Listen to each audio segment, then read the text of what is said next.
Hi, this is Ram Gopal Verma and congratulations to iDream for reaching 1 million subscribers. Raghupathi గారు, కోన అనే పేరు వినగానే cinema ఇండస్ట్రీలో ప్రస్తుతం ఒక ట్రెండ్ నడుస్తుంది.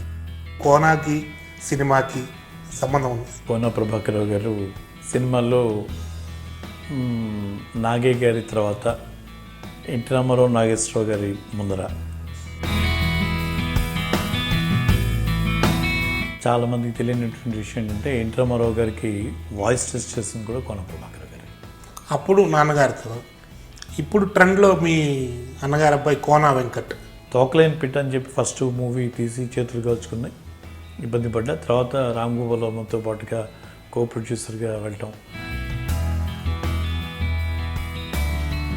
మీ డాటరు నీరజ గారు నీరజానిగానే now almost like she's very hot. 17 movies ఈరోజు హ్యాండిల్ చేస్తుంది, ఇంక్లూడింగ్ నయనతార ఫ్రమ్ టామిల్. ఇప్పుడు she's a highly paid actress. Raghupathi గారు పరిశ్రమ స్థాపించిన ఎర్లియర్ స్టేజ్లో మీ ఫాదర్తో కలిసి ఒక కీలకమైనటువంటి నేత, అప్పటి వరకు మీతో ఉన్నటువంటి నేత మిమ్మల్ని వెక్కిరించారట, నిజమైన సార్? జలగం వెంకటరావు గారు అప్పుడు ఆయన డిఫెన్స్ మినిస్టర్గా ఉన్నారు. రఘుపతి గారు ఏమన్నారు ఆ టైంలో? మీరు 2 గంటలు వెయిట్ చేశారు కదా. ఒక రకంగా అవమానంగా ఫీల్ అయ్యాను. మీ ఫాదరు పిసిసి ప్రెసిడెంట్గా ఉన్నప్పుడు మంత్రిగా కొనసాగుతున్నటువంటి చంద్రబాబు నాయుడు గారిని ఒక అంశంలో సస్పెండ్ చేశారు. చిత్తూరు జిల్లా పరిషత్ ఎన్నికల్లో మంత్రిగా ఉన్నటువంటి వ్యక్తిని కూడా సస్పెండ్ చేస్తే మంత్రి పదవి పోతుందని ఫస్ట్ టైం మనం ఒక పిసిసి ప్రెసిడెంట్కి ఉన్నటువంటి పవర్ సెంటు ప్రభాకర్ రావు గారితో చూసాం. ఆ తర్వాత కూడా అయ్యే మళ్ళీ ఎవరు కూడా ఆ ప్రయోగం చేసినట్టు సాహసం ఎవరైతే చేయలేదు.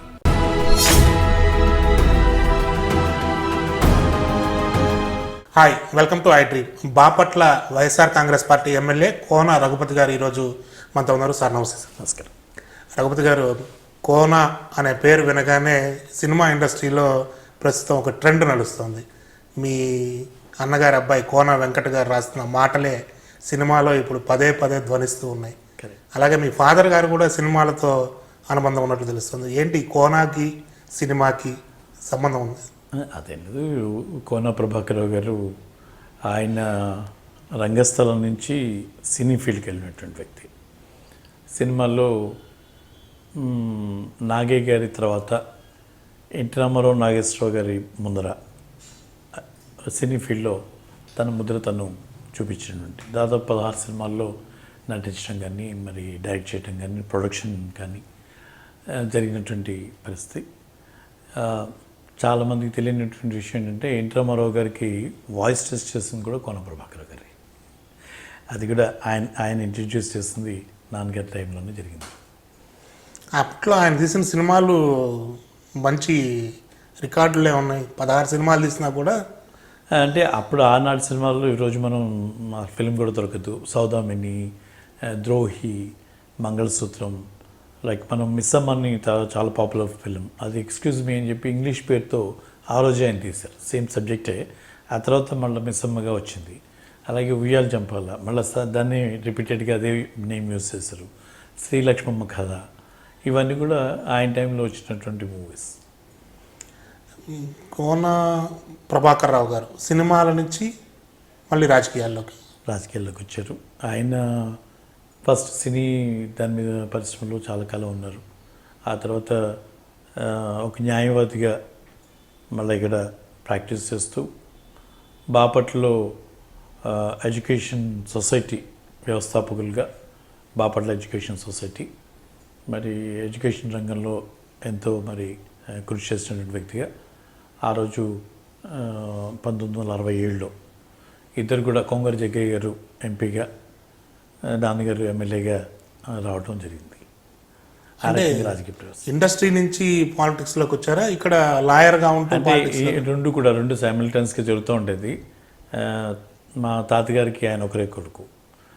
అటుపక్క ప్రాక్టీస్ స్టార్ట్ చేయని ఆయన కూడా ప్రాక్టీస్ చేస్తూ మళ్ళీ సినిమా రంగంలో రెండు కూడా అటు ఇటు తిరుగుతుండేటువంటి క్రమంలో ఫైనల్గా సినిమా రంగం నుంచి కొంగర జగ్గయ్య గారిని కూడా తీసుకొని వచ్చి ఇద్దరు కలిసి ఒకటేసారి ఆయన ఎంపీగా ఈయన ఎమ్మెల్యేగా బయట ఉండటం జరిగింది. వరుసగా 4 సార్లు బాపట్ల నుంచి దాదాపుగా అంటే దాన్ని 4 సార్లు అనలేము కానీ 3 సార్లు కంటిన్యూస్గా జరిగింది. ఒక సంవత్సరం 1 ఇయర్ ఎక్స్ట్రా యాడ్ అయింది ఆ ఇయర్లో. అదర్వైజ్ ఈ నెవర్ లాస్ట్. 67 నుంచి 83 దాకా తెలుగుదేశం పార్టీ ఆవిర్భవించే వరకు కూడా ఇప్పుడు కూడా ఆయన ఓటమి ఎదిగినటువంటి నాయకుడు కానీ ఈ ప్రాంతం నుంచి వచ్చారు. కానీ బాపట్లలో పర్టికులర్గా మీ క్యాస్ట్ బ్రాహ్మణ్ క్యాస్ట్ అనేది కొంత స్మాలర్ స్కేల్. ఎట్లా అంత పీరియాడికల్గా గెలవడం అనేది కూడా ఇక్కడ రాజుల డామినేషన్ ఎక్కువ ఉంటుంది. ఇక్కడ అట్లా ఏం లేదు, రాజులని అంటలేదు కానీ రాజు కూడా దే ఆర్ మైనారిటీనే. సో లైక్ బ్రాహ్మిన్స్ ఒక 3,000 మంది ఉంటే రాజులు ఒక 4,000 మంది ఉంటారు. ఎప్పుడు కూడా నాన్నగారు వెంటే ఉండేవారు. క్షత్రియ కమ్యూనిటీ కూడా 67 నుంచి 83 దాకా ఎప్పుడు కూడా నాన్నగారు వెంట ఉన్నటువంటి సామాజిక వర్గం. నాన్నగారు ప్రధానంగా ఆయన ఒక మాట చెప్తుండేవారు, బలహీనలు ఎమ్మడి మనం ఉండాలి అని చెప్తుండేవారు. లేనివాడి పక్షాన్ని మాట్లాడుతాను అంటుండేవారు. ఏ కులమైనా సరే లేనివాడికి ఉన్నటువంటి ఇబ్బందుల్ని కొంత మనం తీర్చగలిగితే దానికి ఒక మంచి ఇది ఉంటుందని చెప్తుండేవారు.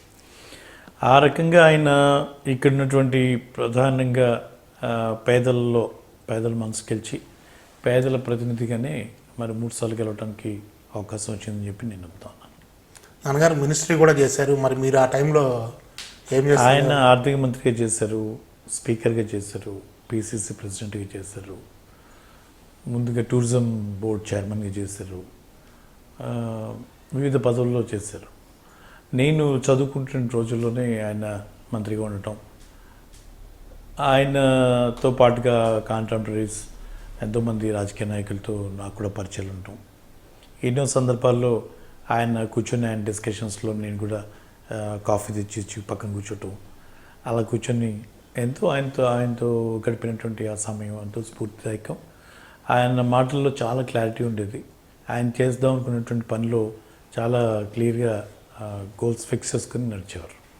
అంటే మంత్రి గారి కుమారుడు అనగానే ఒక దానికి సంబంధించినటువంటి హైప్ ఉంటుంది. అట్లాంటి ఫీలింగ్స్ ఏమైనా ఉన్నాయా? అలా ఎప్పుడు అంటే మాకు నాన్నగారు కలగనీయలేదు. ఒక రకంగా చెప్పాలంటే మా పనులు మేము చేసుకుంటుండేవాళ్ళం తప్పించి ఎప్పుడు కూడా మంత్రి గారి అబ్బాయి గాను లేదా గవర్నర్ గారి అబ్బాయి గాను లేదు. ఇట్స్ ఎ మా ఫ్యామిలీ కూడా పెద్ద ఫ్యామిలీ. లైక్ మేము మొత్తం 10 మంది, 6 brothers, 4 sisters, I'm the youngest one. So అందరూ కూడా ఎవరికి వాళ్ళు ఉద్యోగాలు, ఎవరు గొడవలు వాళ్ళు ఉండడం. కాకపోతే నేనే కొంచెం నాన్నగారికి దగ్గరగా ఉండటం కారణం ఏంటంటే నేను వ్యాపారంలో ఉండటం వల్ల కొంత సమయాన్ని కేటాయించి ఆయనకి కావాల్సినటువంటి అవసరాలు చూడటానికని ఆయనతో కలిసి కొంత ఎక్కువ సమయం గడపడానికని నాకే ఎక్కువ అవకాశం కలిగిందేమో అనుకుంటాను. అప్పుడు నాన్నగారితో ఇప్పుడు ట్రెండ్లో మీ అన్నగారి అబ్బాయి కోనా వెంకట్, అసలు ఆ పదాల ఒరవడి కానీ ఆ పంచ్ డైలాగులు కానీ ఏంటి మీ ఫ్యామిలీలో ఏదైనా? అంటే ఇది నాన్నగారి తర్వాత కోన వెంకట్కే మరి మళ్ళీ నాన్నగారి సినీ ఇండస్ట్రీ కంటిన్యూటీ వచ్చింది అనుకుంటాను. ఆ బ్లెస్సింగ్స్, ఆయన బ్లెస్సింగ్స్ అతని వాడికి వచ్చాయి. He earn a very good name. Today is a star writer. We are proud of him. Kona Venkat సినిమాలు డి, రెడీ, దూకుడు, ఆ పంచ్ డైలాగు, వాడే పదము ఎట్లా అనిపిస్తుంటుంది మీకు? మీ సన్లాగానే జనరల్గా ఇంట్లో ఉన్నా కూడా వాడు అంటే చాలా సరదాగా మాటల్లోనే ఆ డైలాగ్లో వాడుతుండేవాడు. అలా ఎక్కడ ఉన్నటువంటి దీంట్లోనే ఎక్కడ ఫ్రెండ్స్తో ఉన్నా కూడా వెంకట్ చుట్టే మనుషులు చేరేవాడు. అలా ఇప్పుడు సరదాగా ఉండేటువంటి వాడు. ఆ హ్యూమర్ని పండించాడు. తనకంటూ తనకు ఒక ట్రెండ్ సెట్ చేసుకున్నాడు. వెంకట్ మూవీ అంటే ఆడియన్స్ విత్ సమ్ ఎక్స్పెక్టేషన్ వాళ్ళు reach.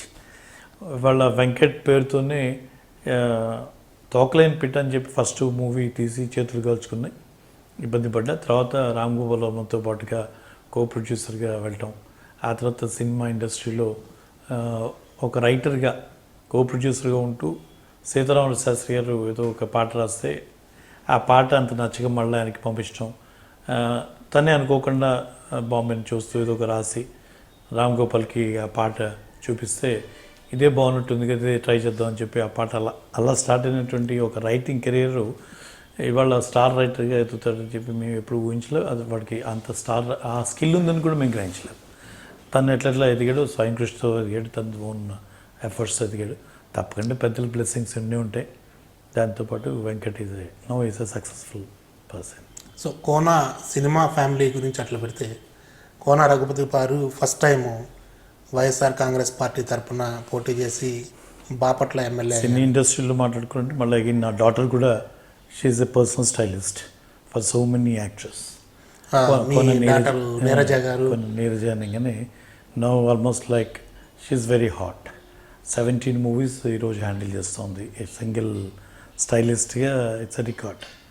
Right from Tamil, Malayalam, Telugu ఇండస్ట్రీస్లో టాప్ మోస్ట్ హీరోయిన్స్, తెలుగులో టాప్ హీరోయిన్స్ అందరికీ ఆల్మోస్ట్ మీ డాటరే, ఇంక్లూడింగ్ నయనతార ఫ్రమ్ తమిళ్. ఇప్పుడు she's a highly paid actress in Tamil industry. Or Jayashree from Malayalam, or Mammootty son, or now Vijay is a ఇప్పుడు highest budget movie తమిళ్లో వస్తూ ఉంది విజయ్ది. She's a personal stylist for Vijay. Like that అందరు కూడా ఆల్మోస్ట్ సమంత, రకుల్ ప్రీత్ సింగ్, అందరూ కూడా లైక్ కాజల్. చాలా షార్ట్ టైంలోనే she earned a very good name. So ఇండస్ట్రీతో మీకు బలమైన అనుబంధం వచ్చింది. మీ నాన్నగారు ఇండస్ట్రీతో బిగిన్ అయ్యారు. వీళ్ళందరూ కూడా అగైన్ నా డాటర్ని కాదు, తను కూడా she's very hard working, she's well qualified.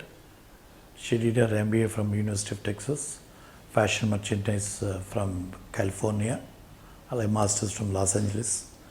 And she got very international exposure ఉండటం వల్ల ఈరోజు బ్రాండ్స్ మీద కానీ స్టైలింగ్ మీద కానీ తనకున్నటువంటి పట్టు, కలర్ కాంబినేషన్స్ ఏ రకంగా అసలు అంటే గతంలో మనం స్టైలింగ్ అంటే బాంబే నుంచి వాళ్ళు అక్కడ ఉన్న వాళ్ళు బట్టలు తీసుకొచ్చి ఇస్తే ఇన్ని చేంజెస్ ఉన్నాయంటే అన్ని బట్టలు తెచ్చిస్తే అవి వేసుకోవడం తప్పించి ఇంత క్లోజ్గా వర్క్ చేసేది లేదు.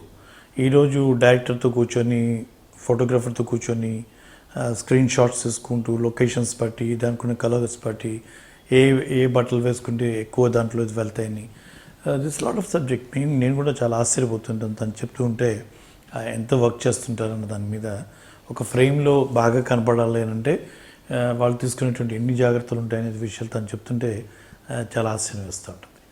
మీ అమ్మాయి ఎప్పుడైనా మీకు చెప్పిందా సార్ ఈ డ్రెస్ ఇది వేసుకుంటే బాగుంటుందన్న ఈ పార్టీకి వెళ్ళేటప్పుడు కానీ? ఎప్పుడు లేదు. అండ్ ఐ థింక్ నాకు కూడా కొంత స్టైలింగ్ మీద ఉండే ఉంటుంది. ఫస్ట్ నుంచి కూడా అకేషన్కి తగ్గట్టుగా డ్రెస్ అవటం అనేది చేస్తుండేవాడిని. సో ఆ అకేషన్కి వెళ్ళే సందర్భాల్లో ఎప్పుడైనా ఈ డ్రెస్ ఈ కలర్ తను సజెస్ట్ చేస్తుంది, ట్రెండ్లీ ఎట్లా ఉండాలి అండ్ వెకేషన్స్కి వెళ్ళేటప్పుడు ఎట్లా వెళ్ళాలి, అలా ఎప్పుడు తను యూజ్ చేస్తుండే కొన్ని తెస్తుంటుంది. ఎస్. వెకేషన్స్ ఉంటాయా అసలు? అంతా ఫ్యామిలీ మొత్తం మీరు బిజీగా అక్కడ? లేదు కంపల్సరీగా కొంత టైంని ఫ్యామిలీ కోసం కేటాయిస్తాను. అండ్ ఫ్యామిలీ సపోర్ట్ లేనిది అసలు రాజకీయాల్లోకి మనం నిలబడలేం.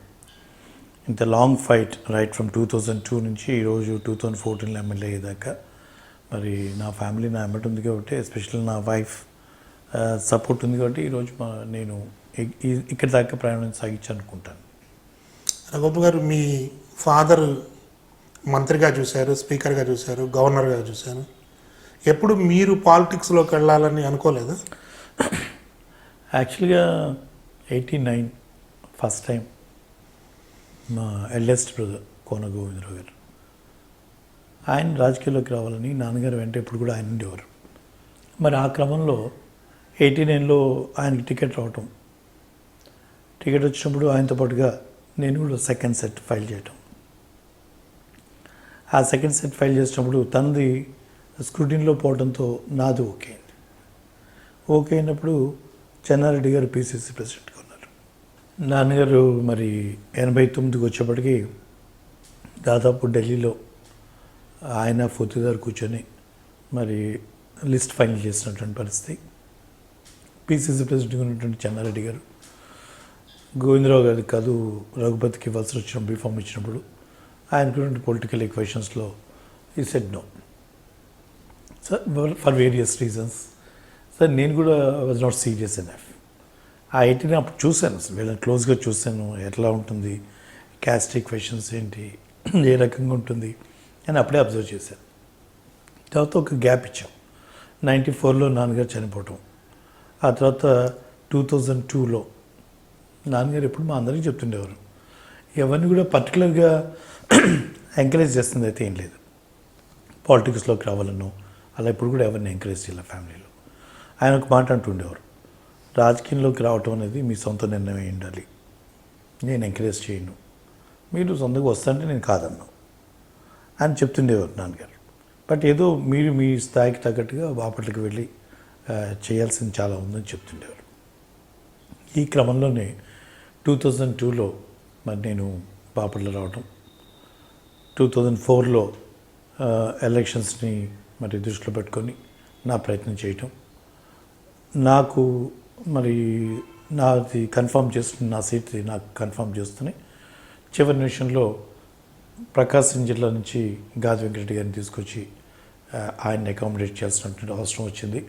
సో 2009లో మీకు ఇస్తాం, మీరు కోఆపరేట్ చేయాలని చెప్పి అప్పుడు రాజశేఖర రెడ్డి గారు కానీ డి శ్రీనివాస్ గారు కానీ వీళ్ళందరూ అడగటం, పెద్దవారు వచ్చారు, మంత్రి కూడా అవటానికి అవకాశం ఉంది, సీనియర్ మ్యాన్, నియోజకవర్గానికి ఎంతో కొంత బెనిఫిట్ అవుతుంది, నేను కూడా కొంత వర్క్ నేర్చుకోవచ్చు అనేటువంటి ఒక పాజిటివ్ దృక్పథంతోనే 2004లో వెంకటరెడ్డి గారితో కలిసి పనిచేశాను. అలా మొదలైనటువంటి రాజకీయ ప్రస్థానంలో 2009కి వచ్చేటప్పటికి మళ్ళా వెంకటరెడ్డి గారు ఆయన మళ్ళీ ఆశించడం, క్యాడర్ అందరూ కూడా ఒప్పుకోపోవటం, నా మీద ఒత్తిడి తీసుకొని వచ్చి ఇండిపెండెంట్గా కంటెస్ట్ చేయాల్సినటువంటి అవసరం ఆ రోజు ఏర్పడింది. 2009లో ఇండిపెండెంట్గా చాలా క్లోజ్గా మరి ఫైట్ చేశాను. ఒక 2700 ఓట్ల తేడాతో ఓటు పోవడం జరిగింది. మరి ఆ రకంగా ఒక ఫైట్ ఇచ్చినా కూడా తిరిగి కాంగ్రెస్ ఫ్యామిలీ నుంచి వచ్చిన వాళ్ళం ఆ పార్టీలోకి వెళ్ళాలని ప్రయత్నం చేశాను. అంటే ఇండిపెండెంట్గా కంటెస్ట్ చేశాను కాబట్టి పార్టీని సస్పెండ్ చేశారు. సరే ఎలక్షన్లు అయిపోయి వెళ్ళి రాజశేఖర రెడ్డి గారిని కలిశాను, మరి ఆయన అభినందించాను. ఆయన బాగానే మాట్లాడినా స్థానిక ఎమ్మెల్యే కన్సెంట్ లేకుండా తిరిగి పార్టీలోకి తీసుకోవటం అనేది అనువాయితీ కాదన్న ఒక దీంతో దాదాపు 30,000 ఓట్లు సంపాదించిన నాలాంటి వాడిని కూడా పక్కన పెట్టినటువంటి పరిస్థితి కాంగ్రెస్ పార్టీ. సో అయినా సరే నేను నా ఉన్నటువంటి పరిస్థితుల్లో ప్రజలకి దగ్గరగా ఉంటూ బాపట్ల పరిస్థితులు అర్థం చేసుకుంటూ రకరకాల ప్రోగ్రామ్స్తో like I have constructed almost like ఒక 3,000 ఇండివిజువల్ లెటర్న్స్, ఒక 33 స్కూల్స్ని రెనోవేట్ చేయించాను. ప్రతి స్కూల్లో ఆ రోజు mid day meals program support చేస్తూ ప్లేట్లు క్లాసులని, లేకపోతే పార్టీ ప్రోగ్రామ్స్ సపోర్ట్ చేస్తూ ఏదో ప్రోగ్రామ్స్ చేయటం. అలాగే నాన్నగారు ఒక మంచి సమాజానికి అందరం కలిసిమెలిసి ఉండాలని చెప్పేటువంటి ఆయన మాటల్ని ఒక కార్యక్రమం రూపంలో పెద్ద ఎత్తున రంజాన్ పండుగ జరుపుకున్న, లేకపోతే పెద్ద ఎత్తున సంక్రాంతి పండుగ జరుపుకున్న, క్రిస్మస్ పండుగ జరిపిన, నేను large scale, so almost like about 10,000 to 20,000 పీపుల్తో జరపడం అనేది ఒక ఆన్వాయితీగా లాస్ట్ ఆల్మోస్ట్ 13 yearsగా మనం పదవులతో సంబంధం లేకుండా బాపట్ల ప్రజలతో మమేకమై నా కెరీర్ని కంటిన్యూ చేసుకుని రావటం. 2014లో మరి ఎన్నికల్లో జగన్మోహన్ రెడ్డి గారు నన్ను పిలిచి ఇక్కడి నుంచి కంటెస్ట్ చేయాలని చెప్పి వారు నన్ను ఆహ్వానించడం, ఆయన ఇచ్చిన పిలుపు మేరకు, ఆయన ఇచ్చిన అవకాశం మేరకు నేను వైఎస్ఆర్ కాంగ్రెస్ పార్టీ శాసనసభ్యుడిగా వాళ్ళు మీ ముందర ఉన్నారు. కానీ మీరు ఫస్ట్ టైం పోటీ చేయాలా వద్దా అన్నప్పుడు మీ ఫాదరు మీ వైఫ్ని అడిగారట రఘుపతిని పాలిటిక్స్లోకి. అది యాక్చువల్గా అది 89లో జరిగింది. 89లో పెద్దన్నయ్య ఒక పక్క ఆయనకి కావాలని చెప్పేటువంటి ఒక పట్టుదల. 89లో అప్పుడే నాన్నగారు గవర్నర్గా చేసి వచ్చారు. 87లో రిటైర్ అయ్యారు, లాస్ట్ 87 చివరిలో. నేను నాన్నగారిని కంటెస్ట్ అని చెప్పి నా ప్రపోజల్, నాకు కావాలని చెప్పి ఆయన. అయితే 87లో నేను ఇక్కడ కాంట్రాక్ట్స్ చేస్తుండేవాడిని ఎయిర్ ఫోర్స్లో. అలాగే స్థానికంగా ఉన్నటువంటి నాన్నగారి వర్గంతో ఉన్న నాయకులతో కొన్ని సంబంధాలు ఉండేవి. వాళ్ళు కూడా ఏంటంటే నేను ఫ్రెష్ ఫేస్, పెద్దన్నయ్య అంటే ఇక్కడ ఉన్నారు కాబట్టి కొన్ని ప్లస్ మైనస్ రెండు ఉంటాయి. రఘుపతి అయితే ఫ్రెషర్, డెఫినెట్గా అడ్వాంటేజ్ ఉంటుంది కాబట్టి నన్ను పెట్టమని చెప్పి ఇక్కడ ఉన్నటువంటి వాళ్ళు అడగటం. ఆయన కూడా నన్ను అడగకుండా నా మిస్సెస్ని అడగడం, ఎందుకంటే తనకి ఆయన తర్వాత అనుభవపూర్వకంగా నాకు అర్థమైంది ఎందుకు అడిగారు అనేది నాకు తెలియదు ఆ రోజు. తను అడిగారు. అడిగితే తను మరి ఒక బ్యాక్గ్రౌండ్ ఏంటి, వాళ్ళ ఫ్యామిలీ బ్యాక్గ్రౌండ్, వాళ్ళ నాన్నగారు కానీ తాతగారు అంతా అడ్వకేట్స్, వాళ్ళకి ఈ రాజకీయం ఈ సంగతులు తెలియదు, అంత గందరగోళం. ఒక పక్క అన్నయ్య పెద్దన్నయ్య అడగటం, ఇంట్లో ఆ చర్చలు జరుగుతూ ఉంటే తను ఏదో మళ్ళీ నాకు సపోర్టివ్గా మాట్లాడటం కరెక్ట్ కాదనుకుందో మరి ఏమనుకుందో వద్దని చెప్పడం జరిగింది ఆ రోజు. మరి ఆ క్రమంలోనే తను నాకన్నా ఎక్కువ పట్టుదలగా తర్వాత ఒక దాదాపు 4-5 ఏళ్ళ తర్వాత ఈ సందర్భాన్ని ఏదో సందర్భం వచ్చినప్పుడు చెప్పింది. 2002లో నేను కెరీర్ స్టార్ట్ చేయటం, 2004లో కాది వెంకరెడ్డి గారు వస్తున్నప్పుడు కూడా షీ వాజ్ వెరీ టఫ్. ఎందుకు ఇవ్వాలి, మీరు కంటెస్ట్ చేయాల్సిందే, ఆ రోజే ఇండిపెండెంట్ కంటెస్ట్ అని చెప్పి అంత ఇదిగా తను ప్రోత్సహించింది. అలా ఇంతకాలం కూడా మేము పదవి ఉన్నా లేకపోయినా మరి రాజకీయంలో కొనసాగాలేనంటే ఇది ఎంతో ఖర్చుతో కూడుకున్నటువంటిది, సమయం ఇవ్వాలి. ఆ సమయం మరి కూడా ఫ్యామిలీకి నుంచి దూరంగా ఆ ప్రజలతో అంత సమయం కేటాయించుకుంటూ ఖర్చుతో కూడుకున్న వ్యవహారం కాబట్టి తప్పకుండా ఫ్యామిలీ సపోర్ట్ అనేది చాలా అవసరం. తను she did that part. So ఏదైనా ఫ్యామిలీ సపోర్ట్ ఉండాలి అన్న కోణంలోనే మీ ఫాదర్ ఆలోచించారు అని అనిపిస్తుంది నాకైతే. ఆ రోజు ఎందుకు నేను చాలా సర్ప్రైజ్ అయ్యేవాడిని, నాకు ఎందుకు నన్ను ఎందుకు అడగలేదు, మిస్సెస్ అడగటం ఏంటని చాలా రోజులు అనుకునేవాడిని. ఇప్పుడు రాజకీయాల్లోకి వచ్చాక ఆయన ఏ ఉద్దేశంతో అడిగి ఉన్నారని ఇప్పుడు అర్థమవుతుంది. ఎందుకంటే వాళ్ళ సపోర్ట్ ఎంత అవసరం ఉందని ఇప్పుడు తెలుస్తాను. ఓహో, అందుకని బహుశా ఉంటుంది నేను రాజకీయాల్లోకి ఆయనకి ఒకవేళ అక్కడ ఉన్నటువంటి నాయకులు చెప్పిన పార్టీ ప్రకారం తీసుకురావాలన్నా లాంగ్ రన్లో వైఫ్ సపోర్ట్ లేకుండా ఇబ్బంది పడతాను లేకపోతే ఏంటో మరి ఆయన ఉద్దేశంతో చేశారు. అది ఇప్పుడు నిజమే అనిపిస్తూ ఉంటుంది. మళ్ళీ పాలిటిక్స్లోకి రావాలి నేను అని 2002లో ఎందుకు అనిపించింది మీకు అసలు? నేను యాక్చువల్గా 2002 నాన్నగారు ఇప్పుడు కూడా ఒక unfinished agenda, lot of things to do in Bapatla, ఇంకా ఏదో చేయాలి. ఆయన ఎంతో చేసినా కూడా ఇది ఒక రిమోట్ ప్లేస్లో ఉన్నది. ఆ రిమోట్ ప్లేస్లో ఉన్నటువంటి బాపట్ల దీనికి ఆయన ఎంతో ప్రయత్నం చేశారు. ఆ రోజు కూడా అగ్రికల్చర్ బేస్డ్ అయినా ఆయన ఇండస్ట్రీ తీసుకురావడానికి గమాక్సన్ ఇండస్ట్రీ అండ్ కందసారి షుగర్ మిల్స్ తీసుకొచ్చారు. అలా ఎంతో చేశారు. ఆ తర్వాత సైక్లోన్ రావటం, ఆ సైక్లోన్ టైంలో కొంత సెట్ బ్యాక్ అవటం, అలా ఆయన ఎప్పుడు కూడా ఒక ఇండస్ట్రియలైజేషన్ కూడా జరగాలి ఇక్కడ అని చెప్పి ఆయన ఎప్పుడు కూడా కోరుకుంటుండేవారు. ఆయన ఉన్నటువంటి సందర్భంలో కూర్చున్న మాటలను బట్టి okay, being a industrialist I thought let me go back. ఆయన ఎప్పుడు కూడా బాపట్లకి ఏదో చేయాలనుకుంటుండేవారు. Let me do something there, ఏదైనా ప్రజలకి మనం దాన్ని కన్వే చేయగలిగితే, అవకాశం ఇస్తే తప్పకుండా పొలిటికల్ సైడ్ రావాలి. ఆయన ఆత్మకి శాంతి కలగాలంటే ఖచ్చితంగా ఇక్కడ బాపట్ల మనం కొంత జరగాలి. ఒక అద్భుతమైనటువంటి ఆలోచన పడ్డాడు. ప్రభాకర్ రావు గారు అంటే ఏదో నాన్నగారిలాగా నాన్నగారి నుంచి నేను గొప్పగా చెప్పడం కాదు, కానీ ఆయన మరి మంచి చదువుకున్నటువంటి వ్యక్తి, ఒక మంచి స్పోర్ట్స్ పర్సన్. అలాగే స్పోర్ట్స్ పర్సన్ అంటే ఏదో చిన్న చెత్తగా ఆటలు కాదు, స్టేట్ రిప్రజెంట్ చేసినటువంటి వారు లాంగ్ టెన్నిస్లో, వాజ్ ఎ రెజ్లర్. దెన్ అక్కడి నుంచి సినిమా రంగంలో తనకంటూ ఒక రంగస్థలం మీద కానీ సినిమా రంగంలో కానీ ఒక రెండింటి ఆయన డీల్ చేసి తనకంటూ ఒక ప్రత్యేక స్థానాన్ని ఏర్పరుచుకున్నారు.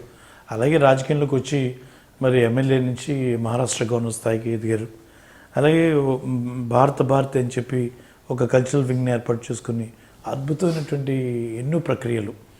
ఇవాళ మనం జుగల్బందీ అనే కాన్సెప్ట్, లేకపోతే హిందుస్థానీ కర్ణాటిక్ మీద ఉన్నటువంటి కాంబినేషన్స్లో భాషలు ఏవైనా భావం ఒకటి అనేటువంటి దాంట్లో అనేక రకమైనటువంటి ప్రయోగాలు ఆయన చేస్తున్నటువంటి అంత పెద్ద పర్సనాలిటీ.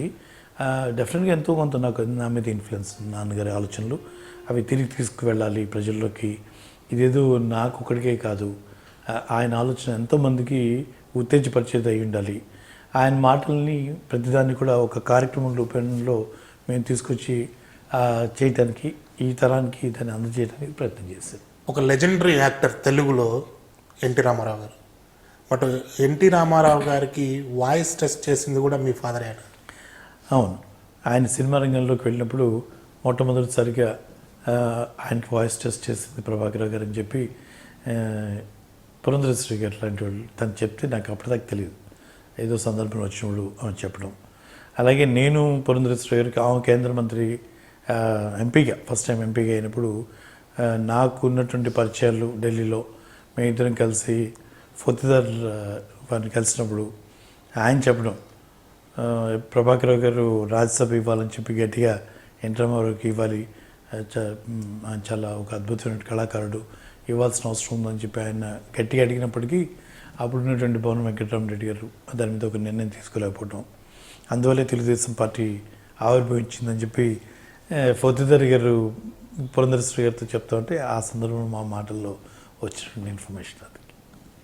సో 2002లో రాగానే ఇక్కడ మీరు స్టార్టింగ్ విత్ మళ్ళీ ఏంటి బిగిన్ చేసాము? మేము ఒక నాన్నగారి పేరు మీద చారిటబుల్ ట్రస్ట్ స్టార్ట్ చేసి ఆయన ఆలోచనని ఏ రకంగా ముందుకు తీసుకెళ్ళాలి, ఈనాటి తరానికి ఏ రకంగా ఆయన ఆలోచనని మరి వాళ్ళకి అందచేయాలనేటువంటి క్రమంలో కోనా చారిటబుల్ ట్రస్ట్ ద్వారా ఇందాక మీకు చెప్పినట్టుగా ఈ 3 ప్రోగ్రామ్స్ని ప్రధానంగా తీసుకుని ఆ సందర్భాలను క్రియేట్ చేసుకుంటూ మేము ప్రజల్లోకి వెళ్ళాము. మరి ప్రతి సంవత్సరం కూడా కోన ప్రభాకరరావు నాటక కళా పరిషత్ ద్వారా 3 days ఒక ఫెస్టివలే, ఒక పెద్ద పండగలాగా బాపట్లో ఇన్విటేషన్ మీద మరి ఆంధ్రప్రదేశ్లో ఎన్నో అవార్డ్స్ గెలుచుకున్నటువంటి నాటకాలను మేము సెలెక్ట్ చేసి ఇక్కడ తీసుకురావటం, ఆయన పేరు మీద ఒక 3 రోజులు ఒక కార్యక్రమాన్ని ఇక్కడ మేము చేపట్టడం, ఈ రకంగా ప్రజలకి చాలా దగ్గరికి అయ్యాం. ప్రభాకరరావు గారి ఆలోచనలని పంచుకోగలిగాం. ఆయన ఆలోచనని మళ్ళీ మనం తిరిగి ఇంకొంత జనాల్లోకి తీసుకెళ్ళడానికి ప్రయత్నం కొనసాగించాలనేటువంటి క్రమంలోనే ఈరోజు శాసనసభ్యుడిగా మరి ప్రయత్నం చేయటం, ప్రజలు ఆశీర్వదించడం ద్వారా ఒక శాసనసభ్యుడిగా ఈరోజు బాపట్ల ముందు ఉన్నారు. రాజకీయాల్లోకి రావటానికి ఈ విద్యాభ్యాసానికి మధ్యలో మీరు ఒక పారిశ్రామికవేత్త కోన రఘుపతి గారు పరిశ్రమ స్థాపించిన ఎర్లియర్ స్టేజ్లో మీ ఫాదర్తో కలిసి ఒక కీలకమైనటువంటి నేత, అప్పటి వరకు మీతో ఉన్నటువంటి నేత మిమ్మల్ని వెక్కిరించారట, నిజమేనా సార్? అంటే అది 87లో నాన్నగారు గవర్నర్గా ఆయన రిటైర్ అయ్యి రావటం, జస్ట్ అప్పటికే ఒక 5-6 months ముందర నేను ఇండస్ట్రీ స్టార్ట్ చేయటం. జలగం వెంకటరావు గారు అప్పుడు ఆయన డిఫెన్స్ మినిస్టర్గా ఉన్నారు, నేను ప్రాగా టూల్స్ లిమిటెడ్కి యాన్సరీగా స్టార్ట్ చేసినటువంటి ఇండస్ట్రీ. సరే ఏదో పరిచయం ఉంది, మనవాడు మంత్రిగా ఉన్నాడు, ఏదైనా ఒక మాట చెప్తే అది ఏమైనా మేలు అవుతుందేమో అని చెప్పి నాన్నగారు తీసుకెళ్ళటం. ఆ రోజు జరిగినటువంటి సంఘటన నన్ను ఒక రకంగా డబ్బు సంపాదించాలి అంటే డబ్బు లేనిదే విలువ లేదు అనేటువంటి ఒక చిన్న ఫీలింగ్ ఎందుకో కలిగింది. అది ప్రభాకరరావు గారు మరి అన్ని రంగాల్లో మరి ఎంతో పేరు ప్రఖ్యాతులు గడించిన గవర్నర్గా, మహారాష్ట్ర గవర్నర్ అంటే హైయెస్ట్ ప్రోటోకాల్ ఉన్నటువంటి గవర్నర్గా చేసినటువంటి వ్యక్తి తిరిగి వస్తే ఇంట్లో కనీసం కారు కూడా లేదు. ఆయన ఇంటి నుంచి ఆటోలో గాంధీ భవన్కి మళ్ళీ వెళ్ళేవారు. ఆ పార్టీ మీద ఆయనకున్నటువంటి భ్రమ.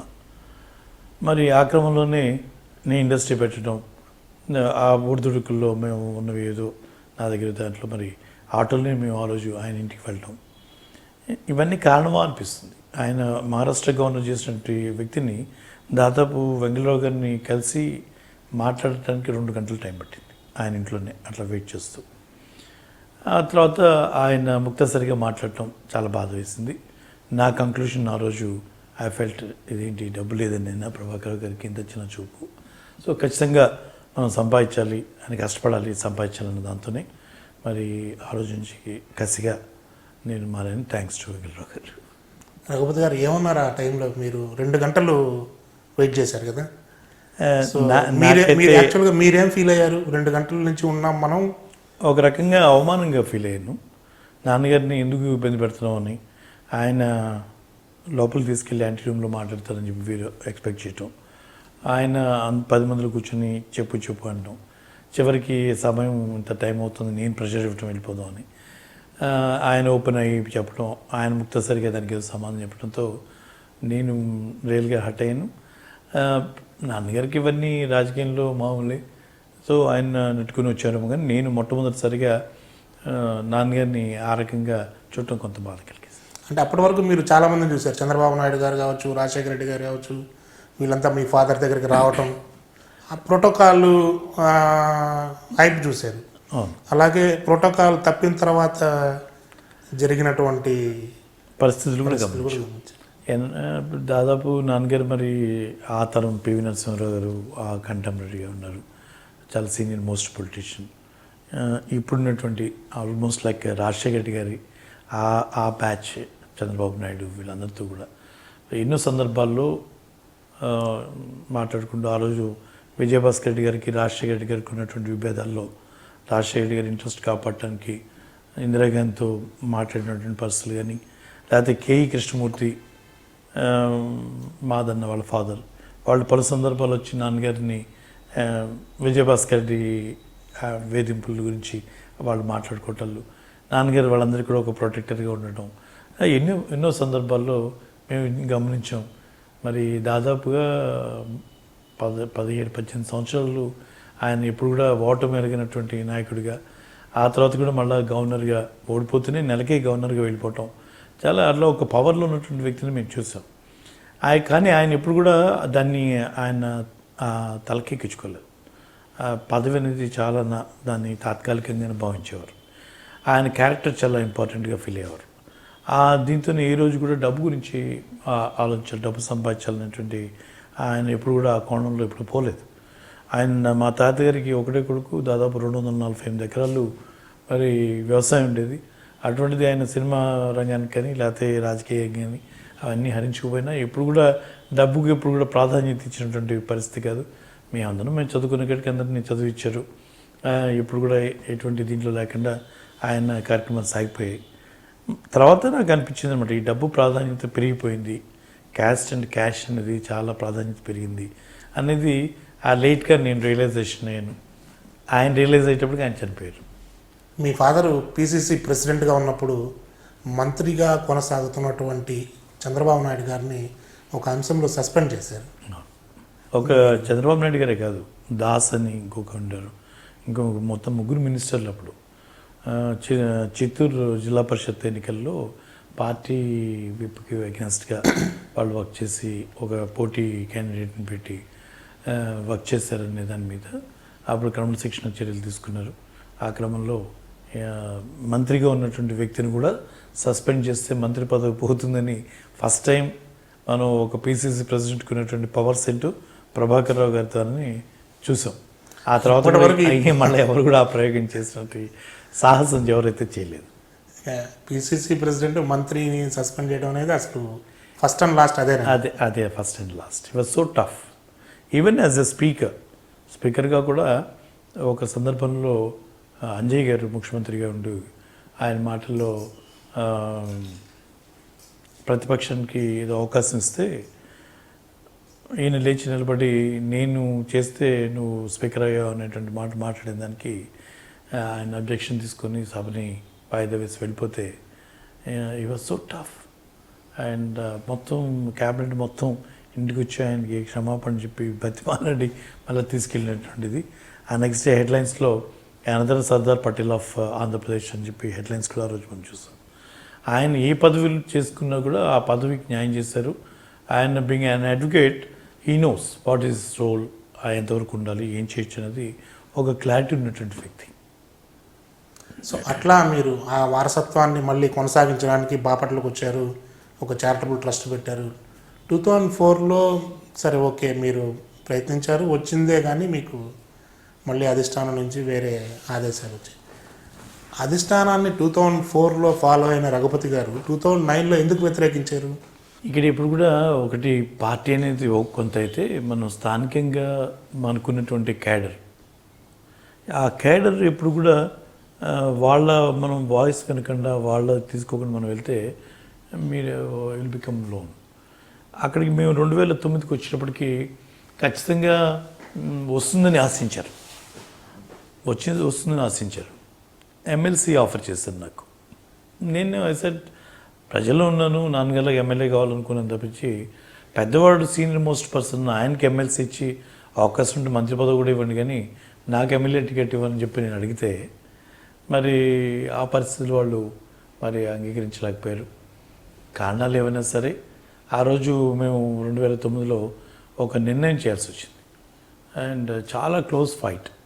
పిఆర్పి పార్టీ ఆ రోజు లేకపోతే మరి నాకు గెలిచేటువంటి అవకాశం చాలా క్లియర్గా ఉండింది. పిఆర్పి వల్ల నాకు నష్టం జరిగింది, నా వల్ల టీడీపీకి నష్టం జరిగింది. ఆ రకంగా కాంగ్రెస్ పార్టీ గెలిచింది. అసలు పీఆర్పీ వల్లే కాంగ్రెస్ పార్టీ అధికారంలోకి వచ్చింది రెండోసారి అని అది సందర్భాల్లో కొంత యాంటీ ఇన్కంబెన్సీ ఫ్యాక్టరు పిఆర్పి తీసుకోవటం వల్ల తెలుగుదేశానికి డిసడ్వాంటేజ్ అయింది, దానివల్ల రాలేకపోయింది అనేది మాట వాస్తవం, నగ్న సత్యం. దాని నుంచి ఎవరు కాదనేది ఏం లేదు.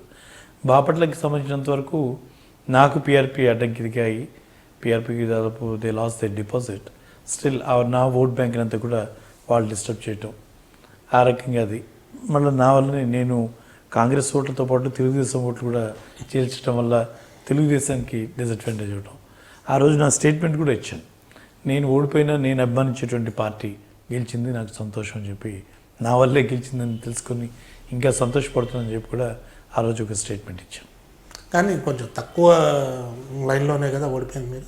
ఇట్ ఈస్ అబౌట్ 2700 ఓట్స్తో నేను ఓడిపోయాను. సో మరి అంత కష్టపడి ఇండిపెండెంట్గా పోటీ చేసి అది it has given me lot of satisfaction also. ఎందుకు తమాషాగా ఓడిపోయినటువంటి బాధ ఎప్పుడు కలగలే. ఒక ఇంత కమ్యూనిటీ పాలిటిక్స్లో కూడా ఒక 3000 ఓట్లు కూడా పూర్తిగా లేనటువంటి బ్రాహ్మణ సామాజిక వర్గం నుంచి వచ్చిన నాకు 30,000 మంది నా వెనకతలు ఉన్నారు అని తెలుసుకున్నటువంటి ఆ ఫీలింగ్ ఏదైతే ఉందో, it has given me lot of pressure. And ఆ రోజు గెలవపోయినా ఎందుకు ఒక రకమైనటువంటి ఒక అనుభూతి, ఒక సాటిస్ఫాక్షన్ ఇంతవరకు చేసిన దానికి. అంటే ప్రజల్లో ఇంకా ఒక మంచి ఉంది, ఒక మంచి చేస్తున్నటువంటి వ్యక్తిని నమ్మేటి వాళ్ళు ఉన్నారు. సందర్భం వస్తే క్యాస్ట్ కబో కూడా రైజ్ అయ్యే వాళ్ళ వాయిస్ వినిపించేవాళ్ళు ఉన్నారని చెప్పి ఆ రోజు నేను ఫెల్ట్ రియలీ హ్యాపీ. కానీ ఆ టైంలో మీరు కాంగ్రెస్ పార్టీ నుండి సస్పెండ్ అవ్వాల్సి వచ్చింది. సస్పెండ్ చేస్తారు ఆబ్వియస్లీ. పార్టీకి అగెనెస్ట్గా నిలబడ్డప్పుడు ఎవరినైనా సరే ఆ చర్య తీసుకోక తప్పదు. ఆ తర్వాత మళ్ళీ నేను కాంగ్రెస్ పార్టీలోకి వెళ్ళాలని చెప్పి చాలా ప్రయత్నం చేశాను కానీ ఇక్కడ సిట్టింగ్ ఎమ్మెల్యే కాంగ్రెస్ పార్టీ నుంచి గెలవటం, ఆయనకి ఉన్నటువంటి ఆయన అభ్యంతరాలు ఆయన వ్యక్తపరచడం ద్వారా without the consent of the sitting MLA Congress party ఇప్పుడు కూడా మళ్ళీ తిరిగి జాయిన్ చేసుకోవాలంటే అదొకటి ఉండేది, ఆ నిబంధన ఉండేది. ఆ క్రమంలో గాది వెంకటరెడ్డి గారు ఈ గాట్ ఈజ్ ఓన్ రిజర్వేషన్స్, ఆయన యాక్సెప్ట్ చేయకపోవటం, అలా ఉన్నటువంటి క్రమంలోనే అలా ఇండిపెండెంట్గా కొనసాగుతూ అలాగే మళ్ళీ మా కార్యక్రమాలు చేస్తూ. కానీ మీకు రాజశేఖర రెడ్డి గారితో అప్పటికే పరిచయం ఉంది. దాదాపు నా పరిచయం రాజశేఖర రెడ్డి గారితో 79 నుంచి పరిచయం. మరి ఎందుకని మిమ్మల్ని తిరిగి పార్టీలోకి తీసుకోలేకపోయారు? అప్పట్లో రాజశేఖర రెడ్డి గారు ఏదనుకుంటే అదేగా.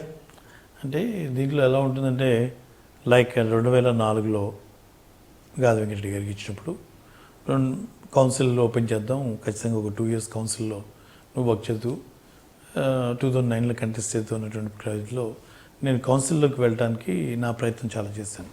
లోకల్ బాడీస్ నుంచి వద్దాం అని చెప్పి అందరినీ కూర్చొని వెళ్ళడం ప్రయత్నం చేస్తాం. అప్పుడు కూడా గాది వెంకటరెడ్డి గారు ఏంటంటే ఇంకొక పవర్ సెంటర్ వస్తుంది, మళ్ళీ నాకు ఇక్కడ గ్రిప్ లేకుండా అయిపోతుంది అని ఆయన వాదన ఆయన పిలిచడం, ఆ రకంగా పక్కన పెట్టారు. గాది వెంకటరెడ్డి గారికి అక్కడ మైదుకూరులో ఉన్నటువంటి డిఎల్ రవీంద్రారెడ్డి గారు వియంకులు. దాంతో ఎప్పుడు కూడా కడప జిల్లాకు వచ్చినప్పటికీ కడప పార్లమెంట్ సెగ్మెంట్లో ఒక సెగ్మెంట్, అసెంబ్లీ సెగ్మెంట్ ఏంటి Mydukur very critical, very sensitive. ఎప్పుడు కూడా అదొక ప్రెషర్ ఎప్పుడు గాది రాజశేఖర్ గారి మీద ఉండేది. రెండోసారి 2009లో డెఫినెట్గా ఆయన నా వైపే చూసేవారు. అక్కడ మళ్ళీ జగన్మోహన్ రెడ్డి అప్పుడు ఎంపీగా నిలబడటం, సో అది కొంత ఆయనకి డిఫెన్స్లో ఉండటానికి పరిస్థితి ఏర్పడిందేమో అనుకునేవాడిని నేను. సో అట్లా అంటే ఇది ఎన్నిక అయిపోయిన తర్వాత కూడా సేమ్ డిఫెన్స్ అయింది. ఇది అయిపోయాక ఏమవుతుందంటే అగైన్ అదే కాంగ్రెస్ పార్టీలో ఉన్నటువంటి నిబంధనని క్రాస్ చేయలేకపోయారు. ఎందుకంటే అప్పుడు వాళ్ళకి అంత అవసరం నెసెసిటీ కూడా లేదు, అంత అవసరం లేదు. సిట్టింగ్ ఎమ్మెల్యే సీనియర్ మ్యాన్, ఆయన్ని ఆ రోజు రెండోసారి మంత్రి చేయలేకపోయారు. డిఎల్ రవీంద్రారెడ్డికి అక్కడ ఇవ్వడంతో ఈయనకి ఇక్కడ రాయకుండా పోయింది. అదొక డిస్సాటిస్ఫాక్షన్తో ఆయన ఉన్నప్పుడు ఆయన్ని ఇంకొంచెం ఫర్దర్ ఇబ్బంది పెట్టడం, మళ్ళీ నన్ను తీసుకొని చేయాల్సిన అవసరం లేదు. మేబీ లాస్ట్లో చూద్దాం, ఎలక్షన్స్ టైం అప్పుడు చూద్దాం అని అనుకుండొచ్చు ఆయన. అన్ఫార్చునేట్లీ ఆయన పాస్ అయిపోయి చనిపోవటం అలాగే జరిగిపోయింది. రాజశేఖర రెడ్డి గారు చనిపోయినప్పుడు మీరు ఎక్కడున్నారు? ఎట్లా మీకు వార్త అట్లా అందరూ టీవీలో చూసారా లేకపోతే నేను కూడా బాపట్లోనే ఉన్నాను.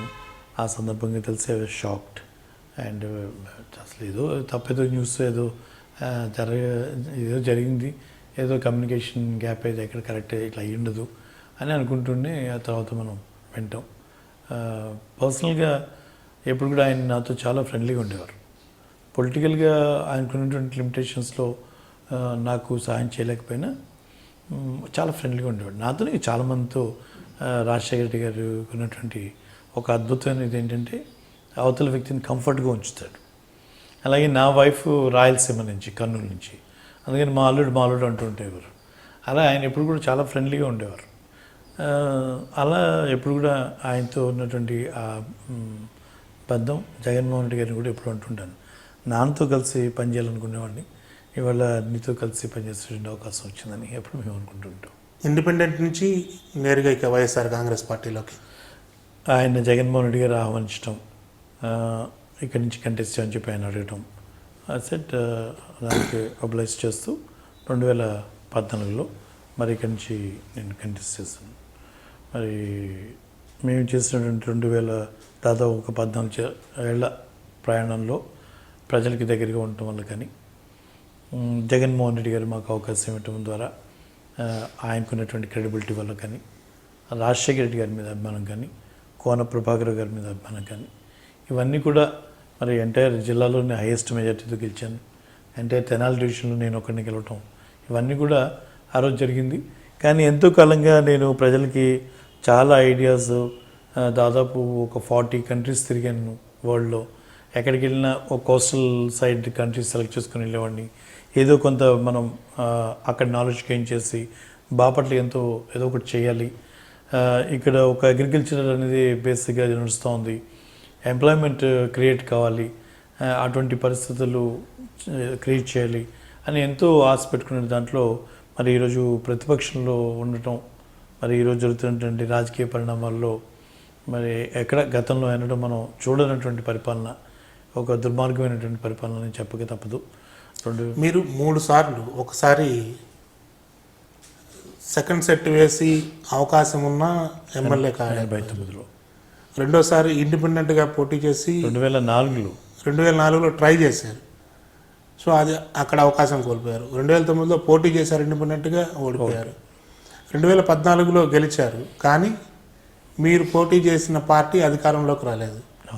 సో మీ విజన్ మరి అదే ఇట్స్ మోస్ట్ అన్ఫార్చునేట్. ఈరోజు ఎలా ఉందంటే ప్రజలు ఇచ్చినటువంటి ఏదైతే వర్డిక్ట్ ఉందో, ఒక వ్యక్తికి, ఒక పార్టీకి, ప్రధానంగా ఒక వ్యక్తికి, ఈ వ్యక్తి ద్వారా అయితే ప్రభుత్వం నుంచి వచ్చేటువంటి డబ్బు ఖర్చు పెట్టేటువంటి ఆ స్పెండింగ్ న్యాయబద్ధంగా జరుగుతుంది, ఈ వ్యక్తి ద్వారా అయితే డెవలప్మెంట్ అవుతుందేనో ఏవో కొన్ని ఫ్యాక్టర్స్తో మరి నాకు ఓటు వేసి నా ద్వారా అభివృద్ధి జరగాలని వాళ్ళు కాంక్షిస్తే, ఈరోజు మనం చూస్తే నాతో ఓడిపోయినటువంటి వ్యక్తిని, సరే ఇక్కడైతే మనకి ఇండైరెక్ట్ అతను ఎమ్మెల్సీ అయ్యాడు, చాలా చోట్ల ఇన్ఛార్జ్ అనేటువంటి వాళ్ళే, సిట్టింగ్ ఎమ్మెల్యేలు ఉన్న ఇన్ఛార్జ్గా ఉన్నటువంటి ఒక పార్టీ బేస్డ్ ఇన్ఛార్జ్ అనేటువంటి వ్యక్తే అక్కడ రూలింగ్ పర్సన్ లాగా చేయటం అనేది, ఇవన్నీ కూడా అప్రజాస్వామికమైనటువంటి కార్యక్రమాలు.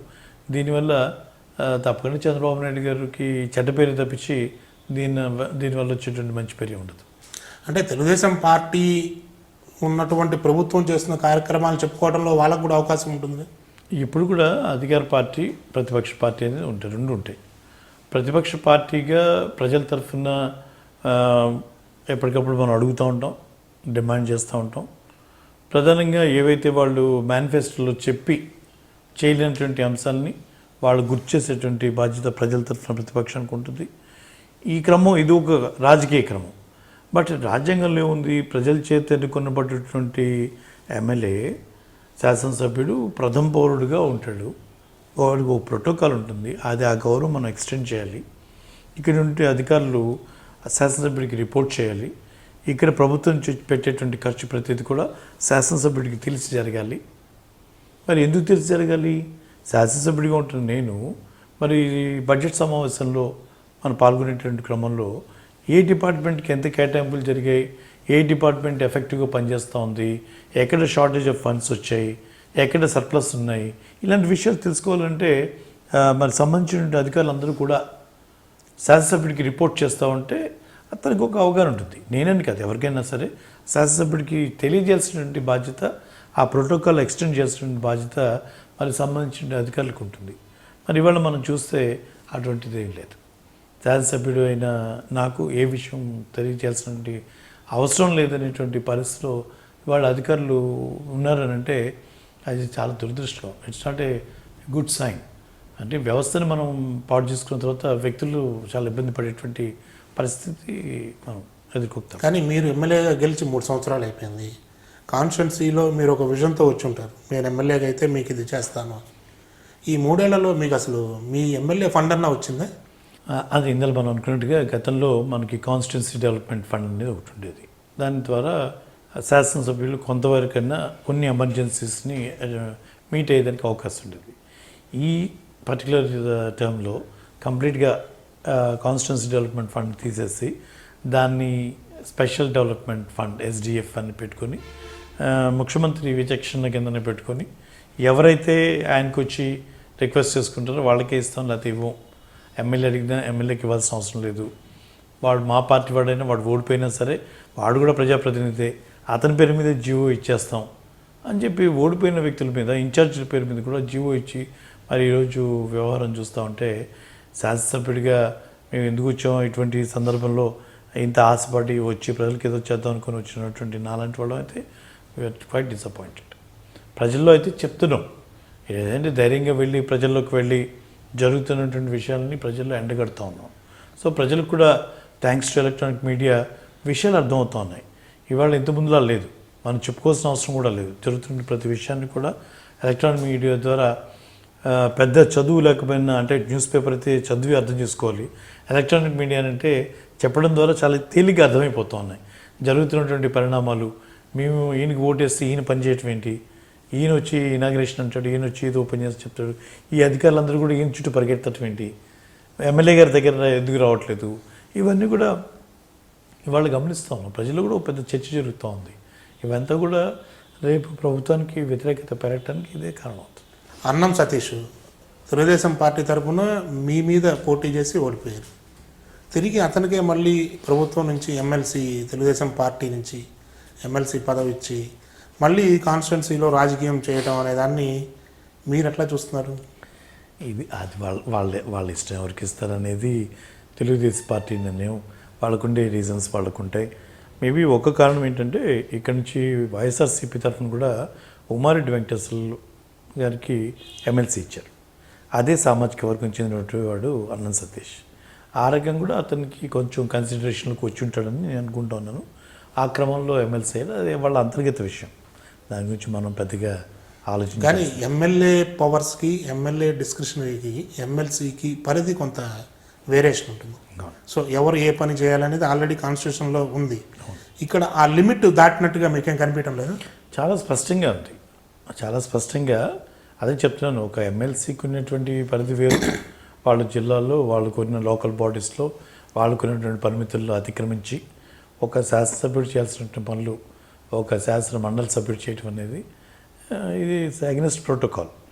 అండ్ నేను అనుకుంటుంటాను మరి అట్లీస్ట్ కొంత గౌరవం నాకు కాకపోతే ఎమ్మెల్సీకి ఇచ్చాడులే అని చెప్పి ఓ తృప్తి. అదే నాతో ఓడిపోయిన వాడికి ఇచ్చాడంటే అది ఇంకా బాధగా ఉండేది. ఇన్ఛార్జితో చేస్తుంటే ఇంకో రకంగా బాధపడాల్సి వచ్చేది.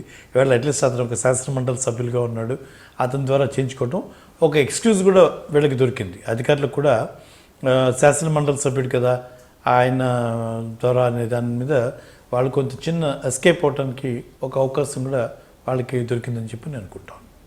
కానీ ఈ రీజన్స్ అన్నీ కూడా ఏదైతే మీరు చెప్పుకుంటున్నటువంటి అధికారం వాళ్ళ చేతుల్లో ఉంది కాబట్టి వాళ్ళు చేసుకుంటున్నారు అని, ఇవన్నీ జనం ఎక్స్క్యూజ్ చేస్తారండి. నెక్స్ట్ ఎలక్షన్కి వెళ్ళేటప్పటికి మీరు ఏం చేశారు అనే ఒక గ్రాఫ్ అయితే ఉండాలిగా. ఇప్పుడు లైక్ ఫర్ ఎగ్జాంపుల్ నేను వ్యక్తిగతంగా చెప్తున్నాను, ఎప్పుడైతే మనం ప్రతిపక్షంగా ఎమ్మెల్యే అయ్యానో ఆ రోజు నేను అనుకుని నాకున్నటువంటి లిమిట్స్ ఏంటి, ఓకే మనం ప్రతిపక్షంలో ఉన్నాం, ప్రజల తరఫున మనం చేయాల్సిన బాధ్యత, వాళ్ళ ఇబ్బందులకి వచ్చినప్పుడు మనం వెళ్ళి వాళ్ళు నిలబడి ఆ సమస్య మీద మనం నిలదీయటం, ప్రభుత్వానికి ఎప్పటికప్పుడు హెచ్చరించడం, ఇది చేస్తూనే గవర్నమెంట్ హాస్పిటల్ ఉంది. గవర్నమెంట్ హాస్పిటల్ దగ్గర డబ్బులు ఏమి రావు కాబట్టి రాజకీయ ప్రమేయం లేదు ఆ రోజు. అది ఒక అవకాశంగా తీసుకొని గవర్నమెంట్ హాస్పిటల్ని జిల్లాలోనే ఒక బెస్ట్ హాస్పిటల్గా దాదాపు ఒక 100 మంది ఓపీ ఉండేదాన్ని 400-500 మంది ఓపీ వచ్చేట్టుగా, దాదాపు ఒక 5-6 ఆపరేషన్స్ జరిగే దగ్గర నుంచి ఒక 100 సర్జరీలు జరిగేటట్టుగా డాక్టర్స్ని ఒక స్టాఫ్ని మోటివేట్ చేసుకుంటూ హాస్పిటల్ని ఒక మోడల్ హాస్పిటల్గా తీర్చిదిద్దడానికి మొదటి 2 సంవత్సరాలు నాకు వచ్చింది. People also satisfied. చాలామంది పేదవాళ్ళు ఇవాళ కనీసం కాన్పు చేయించుకోవాలన్నా కూడా 20-25 వేల రూపాయలు లేనిదే పేదవాడు అప్పో చేసుకుని ఆడపిల్ల తీసుకెళ్లేటువంటి పరిస్థితిలో ఎంతోమందికి దగ్గరుండి నేను మరి అక్కడ డెలివరీస్ చేసి అక్కడ నుండి కోఆర్డినేట్ చేస్తూ జీజీహెచ్కి రిఫర్ చేయకుండా ఇక్కడే డెలివరీస్ అయితే చేస్తూ అలా ప్రజలకి ఆ మేర నేను కొంత సేవ చేయగలిగాను. నేను శాసనసభ్యుడిగా అయినప్పుడు కూడా నా ఎలక్షన్ దీంట్లో కూడా సరే పార్టీ ఇచ్చే మేనిఫెస్టో గురించి మాట్లాడుకుంటూ వ్యక్తిగతంగా గవర్నమెంట్ హాస్పిటల్ని నేను ప్రజలకు అందుబాటులో తీసుకొస్తాను, పేద ప్రజలకు ఉపయోగపడేట్టు చేస్తానని చెప్పిన ఆ ఎజెండాని కొంతవేరే వరకు నేను నడిపించగలిగాను. దాంట్లో సక్సెస్ అయ్యాను. And lot of appreciation has come from the people.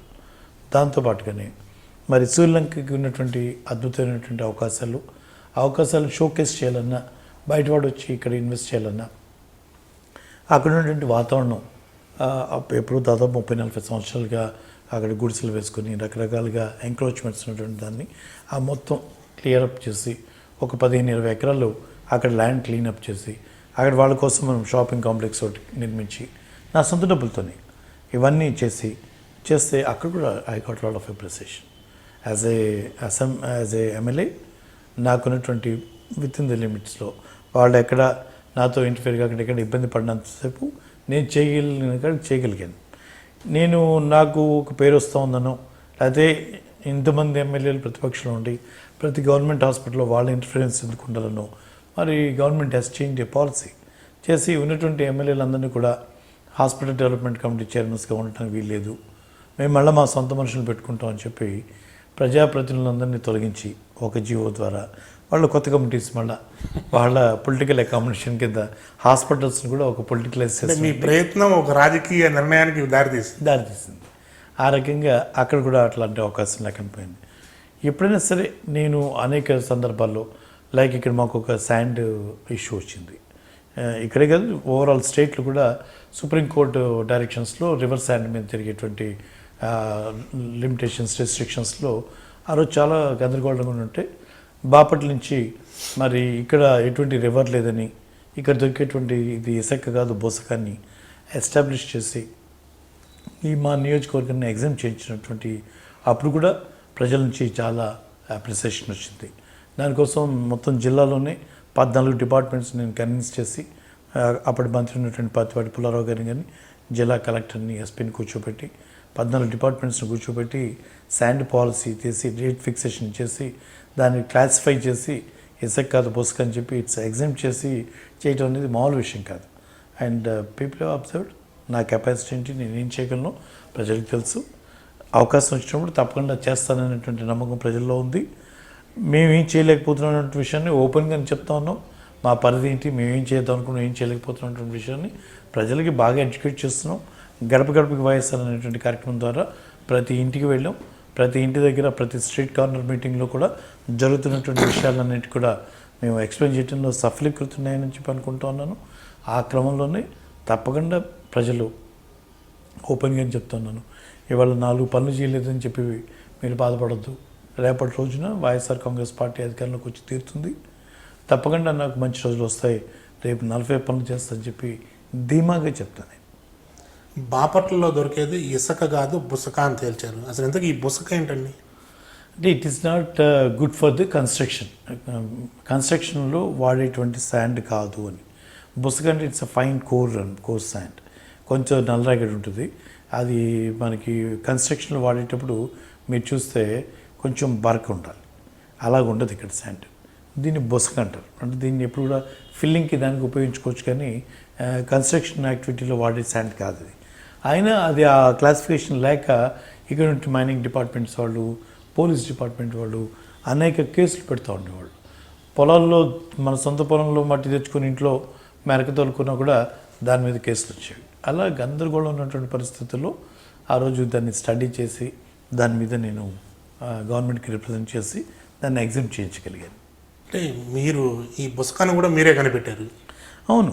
ఇప్పుడు ఇక్కడ మనం సుప్రీంకోర్టు గైడ్లైన్స్ చూస్తే వాళ్ళు అసలు ఎందుకు లిమిటేషన్స్ వచ్చిందని అంటే రివర్ బెడ్స్లో రివర్ సేఫ్టీ గురించి తీసుకున్నటువంటి నిర్ణయాన్ని వాళ్ళు జనరలైజ్ చేసి ఇసుక అంటే అన్ని ఇసుకే అనేటువంటి దీంట్లో వాళ్ళు ఏదైతే చేశారో దాన్ని నేను కొంచెం డీప్గా స్టడీ చేసి ఇక్కడెక్కడ కూడా మాకు ఎక్కడ డ్రైన్స్ తప్పించి ఎక్కడ రివర్స్ ఎక్కడ లేవు. ఈ దీంట్లో మాకు రివర్ బెడ్ అనే అంశమే తలెత్తదని, ఇక్కడ ఉన్నటువంటి ఇసుక సముద్ర తీర ప్రాంతం ఇది, ఇక్కడ ఉన్నటువంటి ఇసుక కన్స్ట్రక్షన్ పనికిరానటువంటిదని చెప్పి మేము ప్రూవ్ చేయగలిగాను. అది మైనింగ్ డిపార్ట్మెంట్స్తో వాళ్ళందరూ కూడా ఇన్వాల్వ్ చేసి ఎస్టాబ్లిష్ చేసి దాన్ని ప్రూవ్ చేయగలటం ద్వారా నేను దాన్ని ఆ క్లాసిఫికేషన్ మార్చగలిగాను. బాపట్ల ఒక రకంగా పవర్ సెంటర్, అలాగే అగ్రి బేస్డ్ మంచి business centre, production centre, tourism ఆ విషయంలో మాత్రం పర్టికులర్గా రేపల నుంచి బాపట్ల వరకు ఆల్మోస్ట్ కోస్టల్ బెల్ట్ ఒక 20 to 30 కిలోమీటర్స్ ఉంది. కానీ ఎందుకని టూరిజం బాపట్లలో డెవలప్ కాలేకపోయింది? ఎమ్మెల్యేగా మీరు చూసినటువంటి డిఫరెన్సెస్ ఏమున్నాయి? నేను దీని మీద చాలా కాలంగా స్టడీ చేస్తూ వచ్చాను. చాలా పొటెన్షియల్ ఉంది. వరల్డ్లో ఎన్నో ప్లేస్లో చూశాను. అసలు కోస్ట్ తీరానికి ఉన్నటువంటి ఆపర్చునిటీస్ ఇంకా వెయిట్కి ఉండదు. అయితే the lack of infrastructure, lack of understanding in the planning department. మనం ఒక ఏరియాని ఇది పేర్లు అయితే బ్రహ్మాండంగా చెప్తారు, టూరిజం సర్క్యూట్ అంటారు, లేకపోతే ఇంకోటి టూరిజం ఐకాన్ అంటారు, పేర్లు అయితే బ్రహ్మాండంగా చెప్తారు. ఉపన్యాసాలు 5 స్టార్ హోటల్లో కూర్చొని మీటింగ్లు పెట్టేసి టూరిజం డిపార్ట్మెంట్ వాళ్ళు ఆడ ముగిచ్చేస్తారు.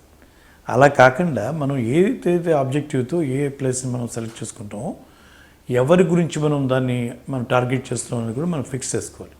Like when you say it is a international tourist destination అనుకుందాం కాసేపు. ఇంటర్నేషనల్ టూరిస్ట్ డెస్టినేషన్ చెప్పి ఒక పెద్ద మాట చెప్పుకుంటే చాలదు. If you want to attract international tourist, you need to be in international స్టాండర్డ్స్లో ఉండాలి. ప్రతిదీ కూడా ఆ స్టాండర్డైజ్ చేయగలగాలి. అది ఆ కోణంలో ప్రభుత్వం ఆలోచించట్లేదు.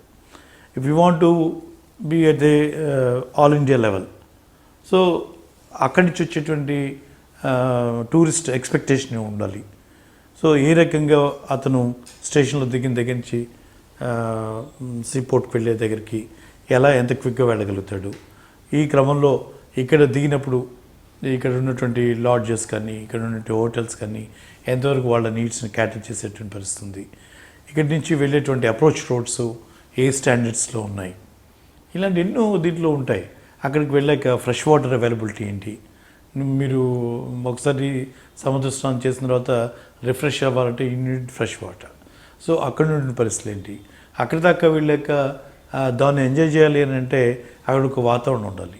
అటువంటి వాతావరణం మనం కల్పించడంలో ఎంతవరకు ఉన్నాం, వీటన్నిటి కూడా కేటగరైజ్ చేసుకొని అది చేయటంలో ప్లానింగ్ డిపార్ట్మెంట్ పాత్ర చాలా ఉంది. బట్ జరుగుతోంది చూస్తే అది ఏమీ లేదని చెప్పాలి. వాళ్ళ మరి అన్ఫార్చునేట్లీ ఈరోజు కూడా ప్రభుత్వంలో ఉన్నటువంటి వాళ్ళకి ఆ కోణంలో ఆలోచించట్లేదేమోనే అనిపిస్తుంది.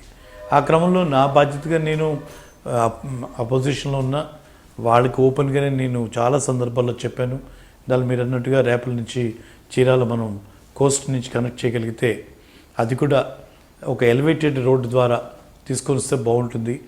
ఎలివేటెడ్ రోడ్ అనేది దేనికన్నా అంటే యాసిటిక్స్కి లైక్ సీకి మనం ఓవర్సీ చూస్తూ, అలాగే మనం ఒక సేఫ్ పాసేజ్ రేపు మనం దాన్ని ఏమార్క్ చేసినప్పుడు అటు ఐటీ ఇండస్ట్రీని అట్రాక్ట్ చేయొచ్చు, టూరిజం ఇండస్ట్రీని అట్రాక్ట్ చేయొచ్చు.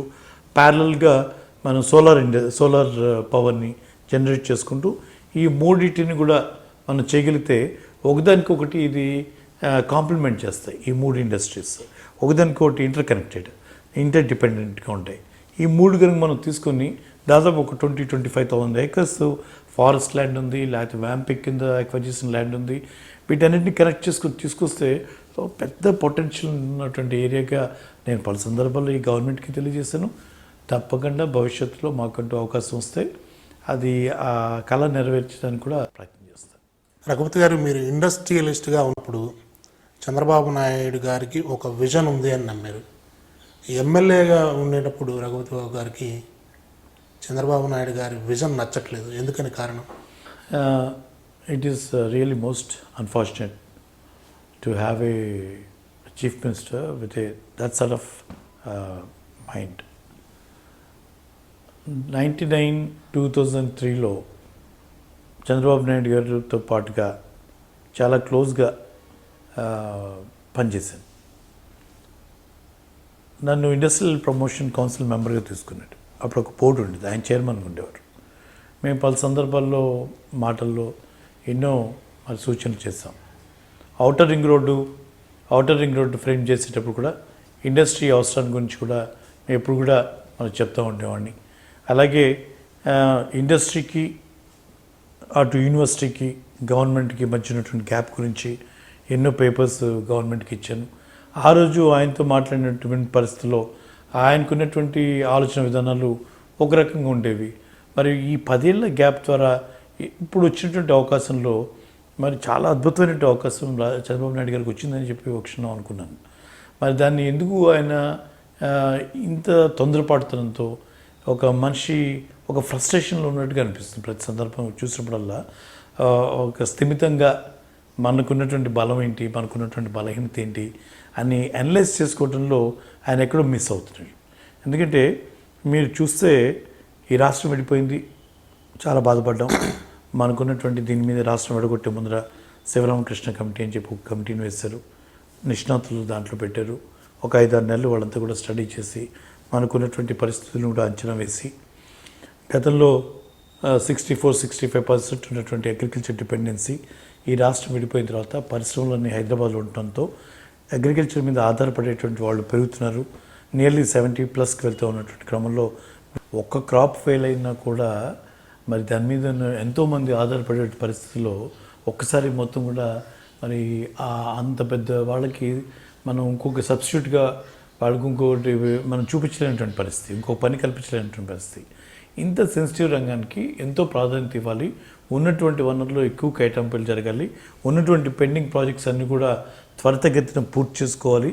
వ్యవసాయం అట్లీస్ట్ 1 అష్యూర్డ్ క్రాప్తో మనం మినిమం గ్యారంటీ మనం పని చూపించుకోవాల్సిన క్రమంలో దాన్ని కొంచెం పక్కన పెట్టి తాత్కాలికంగా పట్టిసీమని లేకపోతే ఇంకో ఎత్తిపోతల పథకాలు పెట్టుకుంటూ ఇంత పెద్ద కంట్రీ, ఇంత పెద్ద రాష్ట్రాన్ని 13 జిల్లాలు, ఇంత పెద్ద జనాభాకి ఇంత డిపెండ్ ఉన్నటువంటి ఆ సెక్టార్లో చిన్న చిన్న ప్రయోగాలు చేసి వాటికి ఎక్కువగా ప్రచారం చేసుకుంటూ ఎక్కడో మిస్ అయిపోతూ ఉన్నాం. ఈరోజు పోలవరం ప్రాజెక్ట్ వచ్చింది, తీసుకున్నాం, అది జాతీయ హోదా వచ్చింది. అదేం చంద్రబాబు నాయుడు గారు ఎఫర్ట్ కాదు అది. ఈ చంద్రబాబు ఆ రోజు రాజశేఖర రెడ్డి గారు బుల్డోస్ చేశారు ఒక రకంగా ఆ ప్రాజెక్ట్స్ని. జలయజ్ఞం కింద అనేక ప్రాజెక్ట్స్ని ఆయన అప్పుడే గమనించి మరి ఆ ప్రాధాన్యత వ్యవసాయ రంగానికి ఇస్తూ అనేక ప్రాజెక్ట్స్ తీసుకొచ్చారు.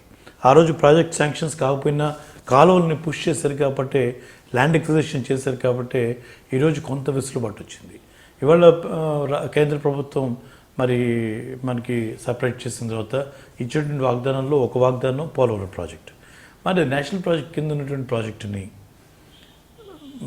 ముంపు మండలాలు 6 మండలాలని కలుపుకొని దాని మీద చేసినటువంటి ప్రయత్నం ఒక కాంట్రాక్టర్ని సేవ్ చేసుకొని ఆ కాంట్రాక్ట్స్ ద్వారా వచ్చేటువంటి లాభాల వరకు చూసారా అని కలిగే రకంగా ఉంది. ఎందుకంటే అదే ఆదుర్దాతో, అదే ఎఫర్ట్తో, అదే రోజు మనం స్పెషల్ కేటగిరీ స్టేటస్ కూడా తెచ్చుకున్నట్టయితే ఖచ్చితంగా 10 సంవత్సరాలు చంద్రబాబు నాయుడు గారిని ఎవరు కూడా టచ్ చేయలేనటువంటి పరిస్థితి ఉండేది. ఆ రకంగా మనం ఇండస్ట్రీకి వచ్చేది, మరి ఆల్టర్నేటివ్ ఎంప్లాయ్మెంట్ పెరిగేది. అటుపక్క పోలవరం ప్రాజెక్ట్ కనుక కేంద్ర ప్రభుత్వం మీద బాధ్యతగా పెట్టి పూర్తి చేసుకునేదానికి ఒత్తిడిస్తూ మనం స్పెషల్ కేటగిరీ స్టేటస్ కింద మనం చేసుకుంటూ ఆల్రెడీ స్టార్ట్ అయిన ప్రాజెక్ట్స్ అన్ని కూడా పూర్తి చేయడానికి మనకున్నటువంటి వనరులు దాని మీద ఖర్చు పెట్టుకున్నట్టయితే తప్పకుండా ఇవాళ ఒక రకమైన ఒక హెల్దీ స్టేట్లో ఉండేటువంటి పరిస్థితిలో అంత కన్ఫ్యూజింగ్ స్టేటస్లోకి వెళ్ళిపోయాం. ఈరోజు రాజధాని చూస్తే అమరావతి పెట్టారు, శాసనసభలో పెట్టాం, అందరూ ఒప్పుకున్నాం. గుంటూరులో పెట్టిన దానికి నేను గుంటూరు జిల్లా శాసనసభ్యుడిగా నేనే దాన్ని మరి కంగ్రాచులేట్ చేస్తూ ధన్యవాదాలు తెలిపే తీర్మానం మీద నేనే మాట్లాడాను.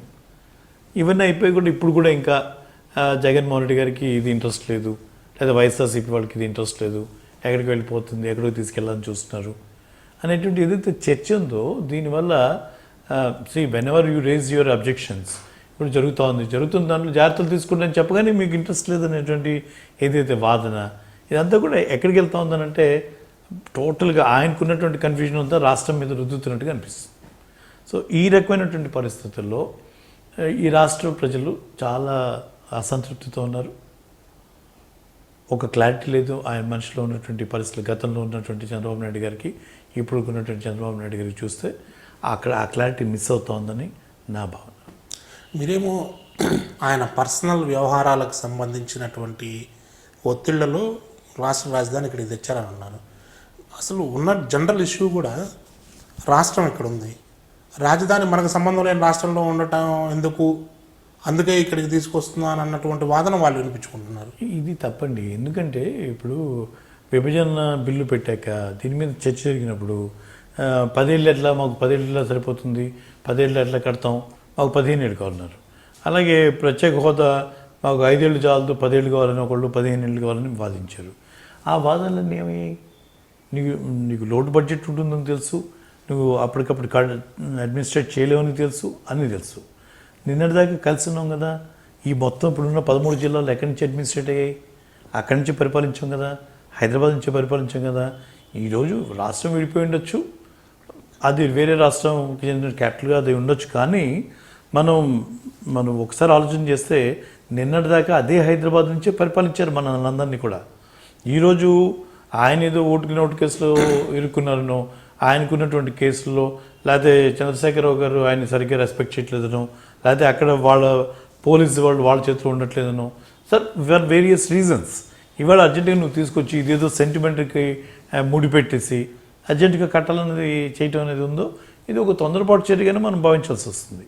In spite of that okay, if you enough resources, if you enough confidence, నువ్వు కట్టగలంటే కట్టమని చెప్పాం, మేమేం కాదనట్లేదు.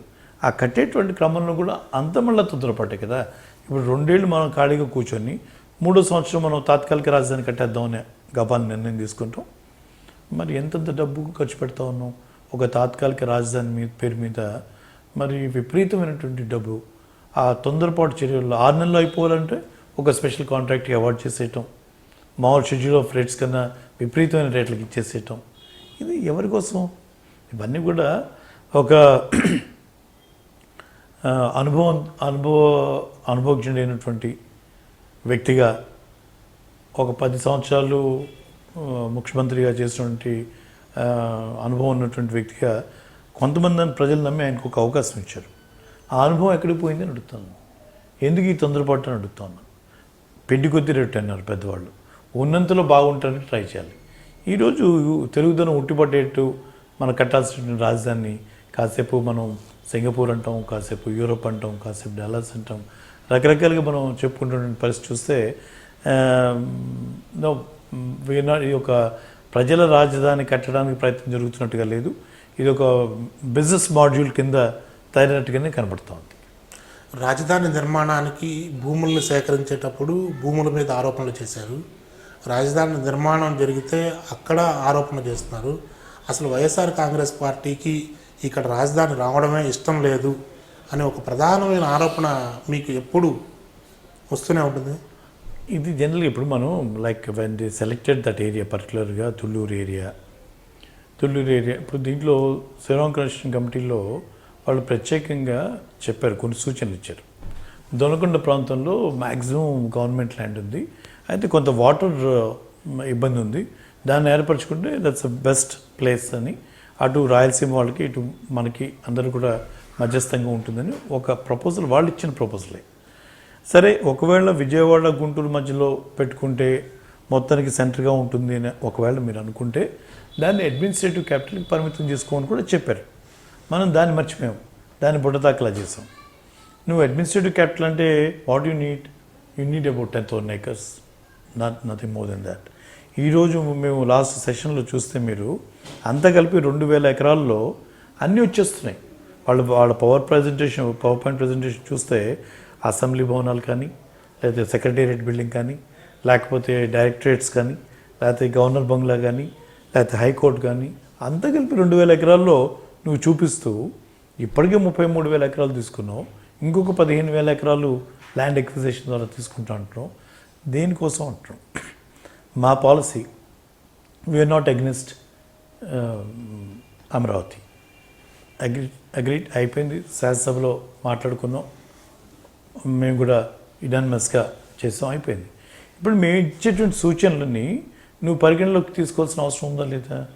మేము తీసుకునే సహేతుకంగా తీసుకో, నువ్వు విమర్శను సద్విమర్శగా తీసుకో. నువ్వు అక్కడ శాండ్ సాయిల్ టెస్టింగ్ చేసుకున్నావు.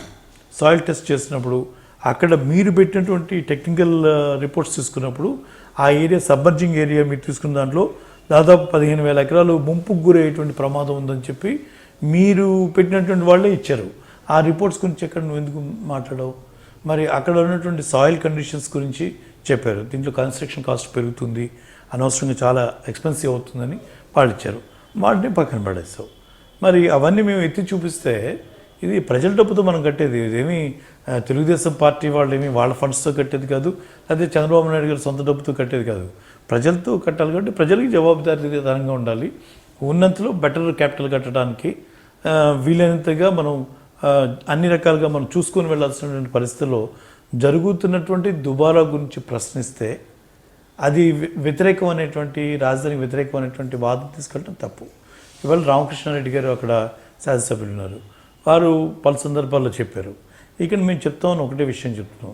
అక్కడ ఉన్నటువంటి రైతులతో మాట్లాడిన తర్వాత కూడా రైతులు ఒక మాట చెప్తూ ఉంటారు, వాళ్ళకి కావాల్సిన రోడ్లు ఇవ్వడానికి మాకేం అభ్యంతరం లేదు, లేఅవుట్ చూపించండి, ఏ రోడ్డు ఎక్కడ వస్తుందో చెప్పండి, ఆ రోడ్డు పోయిన కావాల్సినటువంటి స్థలం తీసుకోండి. 1,000 ఎకరాలు దేనికి? మేము చెప్పాము.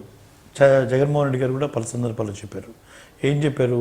మేము అడ్మినిస్ట్రేటివ్ క్యాపిటల్ కోసం మేబీ 10,000 to 15,000 ఏకర్స్కి రిస్ట్రిక్ట్ చేసుకుంటూ మిగతా అంతా కూడా జోనల్ సిస్టంలో ఒకసారి లేఅవుట్ ఫిక్స్ చేసుకున్న తర్వాత దానంతా కూడా జోనలైజ్ చేసి అక్కడ ఉన్నటువంటి రైతునే భాగస్వామ్యం చేసి ఆ రైతుకే ఆ డబ్బు చెందేవారుగా అభివృద్ధిలో వాళ్ళని కూడా భాగస్వామ్యం అయ్యేటట్టుగా దాని ఫలాలు వాళ్ళకే అందేటట్టుగా చేయటమే మా పాలసీ అని చెప్పాం.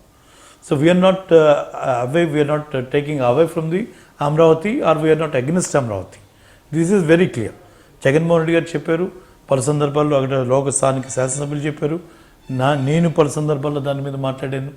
ఉన్నటువంటి దాంట్లో మేము ఒక మంచి సూచనలు ఇవ్వడానికి ప్రయత్నం చేస్తూ ఉంటే అదేదో ఒక విమర్శ కింద ఇక్కడ ఇష్టం లేదన్నట్టుగా ప్రొజెక్ట్ చేయడం అనేది ఎంత దుర్మార్గం అండి.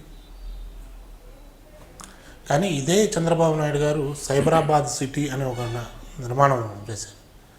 మరి అప్పుడు మీరు కూడా దాన్ని అబ్జర్వ్ చేశారు. అట్లాంటిది కన్స్ట్రక్షన్ లెవెల్ ఇంకా ఎర్లియర్ స్టేజ్లో ఉండగానే అసలు ఇది తప్పు అని ఒక డిక్లేర్ చేసేయడం కూడా కరెక్ట్ అంటారు. ఇక్కడ నేను I'm also qualified class 1 contractor. So I worked as a civil contractor for almost like 30 years. ఏదైనా మనం కన్స్ట్రక్షన్ చేయాలన్నా including your own house, if it is a public place ఇంకా సేఫ్గా ఉండదు, జాగ్రత్త చూసుకోవాలి. మొన్న జరిగింది చూసాం, సెక్రటేరియట్లో అసెంబ్లీలో ఏ రకంగా లీక్లు అయ్యాయి, ఏ రకంగా కొన్ని గోడలు కొలాప్స్ అయ్యాయి, కన్స్ట్రక్షన్ టైంలో కూడా ఏ రకంగా ఫ్లోరింగ్ సింక్ అయింది. ఇవన్నీ కూడా మనం జాగ్రత్తలు తీసుకోవాలి. నువ్వు వెదర్ చూపించావు కట్ అండ్ పేస్ట్లో, అక్కడ తీసుకెళ్ళి యూరోప్ నుంచి కొంత భాగం, సింగపూర్ నుంచి కొంత భాగం తీసుకొచ్చి హై రైజ్డ్ బిల్డింగ్స్ గురించి చూపించావు. అవన్నీ ఎట్లా? ఇప్పుడు గ్రౌండ్ ప్లస్ 2 floors కట్టిన దానికే, గ్రౌండ్ ప్లస్ 1 2 కూడా కాదు, కట్టిన దాంట్లోనే ఇన్ని ప్రాబ్లమ్స్ వస్తాయి. నువ్వు రేపు చేసేటువంటి దాంట్లో హై రైజ్ బిల్డింగ్స్లో ఎంత ఎక్స్పెన్సివ్గా ఉంటుంది. ఇప్పుడు నువ్వు ఇచ్చిన దాదాపు 9,000 to 10,000 rupees per square feet ఇచ్చి ఎల్ఎన్టీ వాళ్ళంటి వాడి చేతికి ఇస్తే ఈరోజు జరుగుతున్నటువంటి ఇంకా లోపాలను మనం గమనిస్తూ ఉంటే ఈరోజు ఎలా ఉంటే రేపు ఎలా ఉంటుంది. సాయిల్ని మేము సృష్టించింది కాదు, సబ్మర్జ్ అవుతుంది అనేది అందరికీ తెలిసినటువంటి విషయమే. ఇప్పుడు దాన్ని డైవర్ట్ చేయడానికి మొత్తం ఒక 3,500 4,000 కోట్లతో చేస్తా అంటాడు. ఎక్కడున్నాయి డబ్బు? ఎక్కడుంది? ఏ రకంగా చేస్తామని మేము ప్రశ్నిస్తూ ఉన్నాం. దీన్ని ప్రశ్నిస్తే దాని మనకి ఇంట్రెస్ట్ లేదు, దానికి వ్యతిరేకం అని చెప్తే ఎట్లా? ఇవాళ కూడా మేము చెప్తా ఉన్నాం, restrict your self to the administrative capital. కానీ అసెంబ్లీలో ఇటీవల కురిసిన వర్షాలకు ఒక జగన్మోహన్ రెడ్డి ఛాంబర్లో మాత్రమే ఆ వర్షం నీరు రావటానికి మీరే పైపులు కోసేసారని అంటున్నారు. అది కూడా చాలా దుర్మార్గం అండి, దురదృష్టకరం కూడా. ఒక సడన్గా ఒక 3 to 4 millimeters వర్షం పడింది, కురిసింది. లోపలంతా కూడా ఇంపార్టెంట్ ఫైల్స్ ఉంటాయి. మా ఆఫీస్లోనే మొత్తం వర్షం కురిసింది. మిగతావన్నీ ఎక్కడ కురిసాయో వెళ్ళి చూడనీకుండా అన్నీ తాళాల్సి కూర్చున్నారు. చాలా ఇంపార్టెంట్ ఫైల్స్ ఉన్నాయి కాబట్టి అక్కడ పనిచేసేవాళ్ళు మాకు కమ్యూనికేట్ చేయడానికి మాకున్నటువంటి వాట్సాప్ ద్వారా మమ్మల్ని అందరినీ కూడా అలర్ట్ చేస్తూ ఆ విజువల్స్ తీసుకొచ్చి పెట్టి పంపించారు. మేమందరం రష్ తయారు. మేము స్థానికంగా జిల్లా ఎమ్మెల్యేలో అందరూ కూడా 5 అక్కడికి వెళ్ళాం. మేమేం చెప్పాం, అక్కడికి వెళ్ళి చూసి వచ్చిన తర్వాత మీడియాని కూడా లోపలికి తీసుకెళ్దాం. ఇవాళ ఈ తొలకరి వర్షాలువి ఈ 3-4 సెంటీమీటర్స్కి ఈ రకమైనటువంటి పడితే రేపు ఇంకా పెద్ద వర్షం వచ్చినప్పుడు జరిగేటువంటి వాటిని మనం ప్రభుత్వానికి కొంచెం హెచ్చరిద్దాం. మేము వెళ్ళి లోపల చూసి వస్తే అదిదో ఇప్పుడు మీరు చెప్పినట్టుగా మేమే కోసుకున్నాం, మేమే తెచ్చుకున్నాం అన్నట్టుగానే అట్లాగే ఉంటుంది. అందుకని మీడియాని కూడా తీసుకెళ్దాం అని చెప్పి మేము అడిగాం. దే సెడ్ నో, మా వెంట మీడియాని రావడానికి వీలు లేదని చెప్పి మాకు అనుమతి ఇవ్వలేదు. మేము వెళ్ళి మేము చేయగలిగింది ఏం లేదని చెప్పి వీ కేమ్ బ్యాక్. మేము వచ్చిన గంటకే మరి స్పీకర్ గారు మీడియాని తీసుకుని ఆయన నేరుగా టెర్రస్ మీదకి వెళ్ళిపోయి ఇది చూడండి అని చెప్పి ఒక పైప్ కట్ చేసి దాన్ని చూపించేసి ఇదే మీరు రాసుకోండి, ఇదే జరిగింది, వాళ్ళే కోసుకున్నారు, ఈ పైప్ ద్వారా వెళ్ళిందంటే అది 20 mm పైపు, ఒక కాపర్ పైపు, ఏసీ పైపు, దానికి మన పైన సీలింగ్ చేస్తున్న మొత్తం కలిపి అంత ఉంటుంది. 20 mm పైప్ నుంచి అన్ని నీళ్ళు వెళ్తాయండి ఓ ఫ్లాట్గా పైకున్న దాంట్లో. ఎన్ని జాగ్రత్తలు తీసుకుంటే నువ్వు 10,000 రూపాయలు ఇవ్వాలి అడిగి. జనరల్గా కన్స్ట్రక్షన్ అప్పుడు కొన్ని సీపేజెస్ ఉంటాయి, దాని తర్వాత మనం రెక్టిఫై చేసుకుంటుంటాం. It's a common thing. But నువ్వు చేసిన విధానం ఏంటంటే ఆ తొందరపాటు చర్య.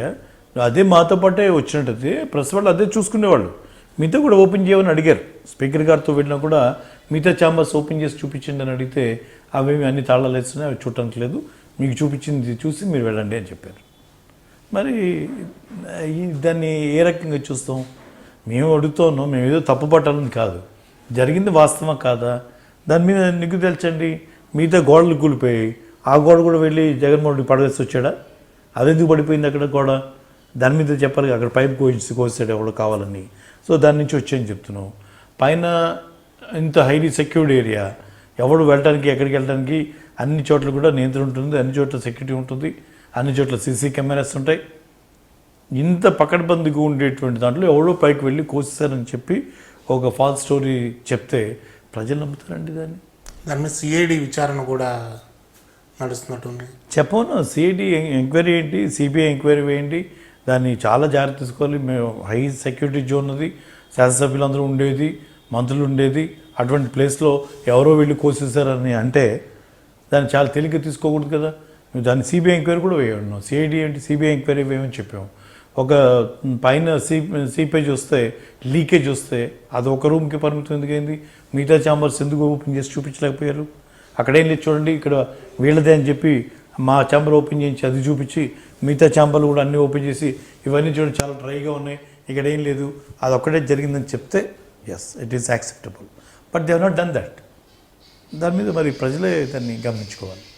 సార్, ఇంతకీ అసలు పైపు వైఎస్ఆర్ కాంగ్రెస్ పార్టీ కోసిందా లేక లీకేజా? మీరు కూడా ఒక కాంట్రాక్టర్, బిల్డింగ్ కన్స్ట్రక్షన్. నేను చెప్తున్నాను, ఈరోజు ఒక 2,000 నుంచి 3,000 రూపాయలు, ఓకే ఫర్నిచర్ కూడా ఉంది కాబట్టి ఒక 3,000 రూపాయలు హైయర్ సైడ్.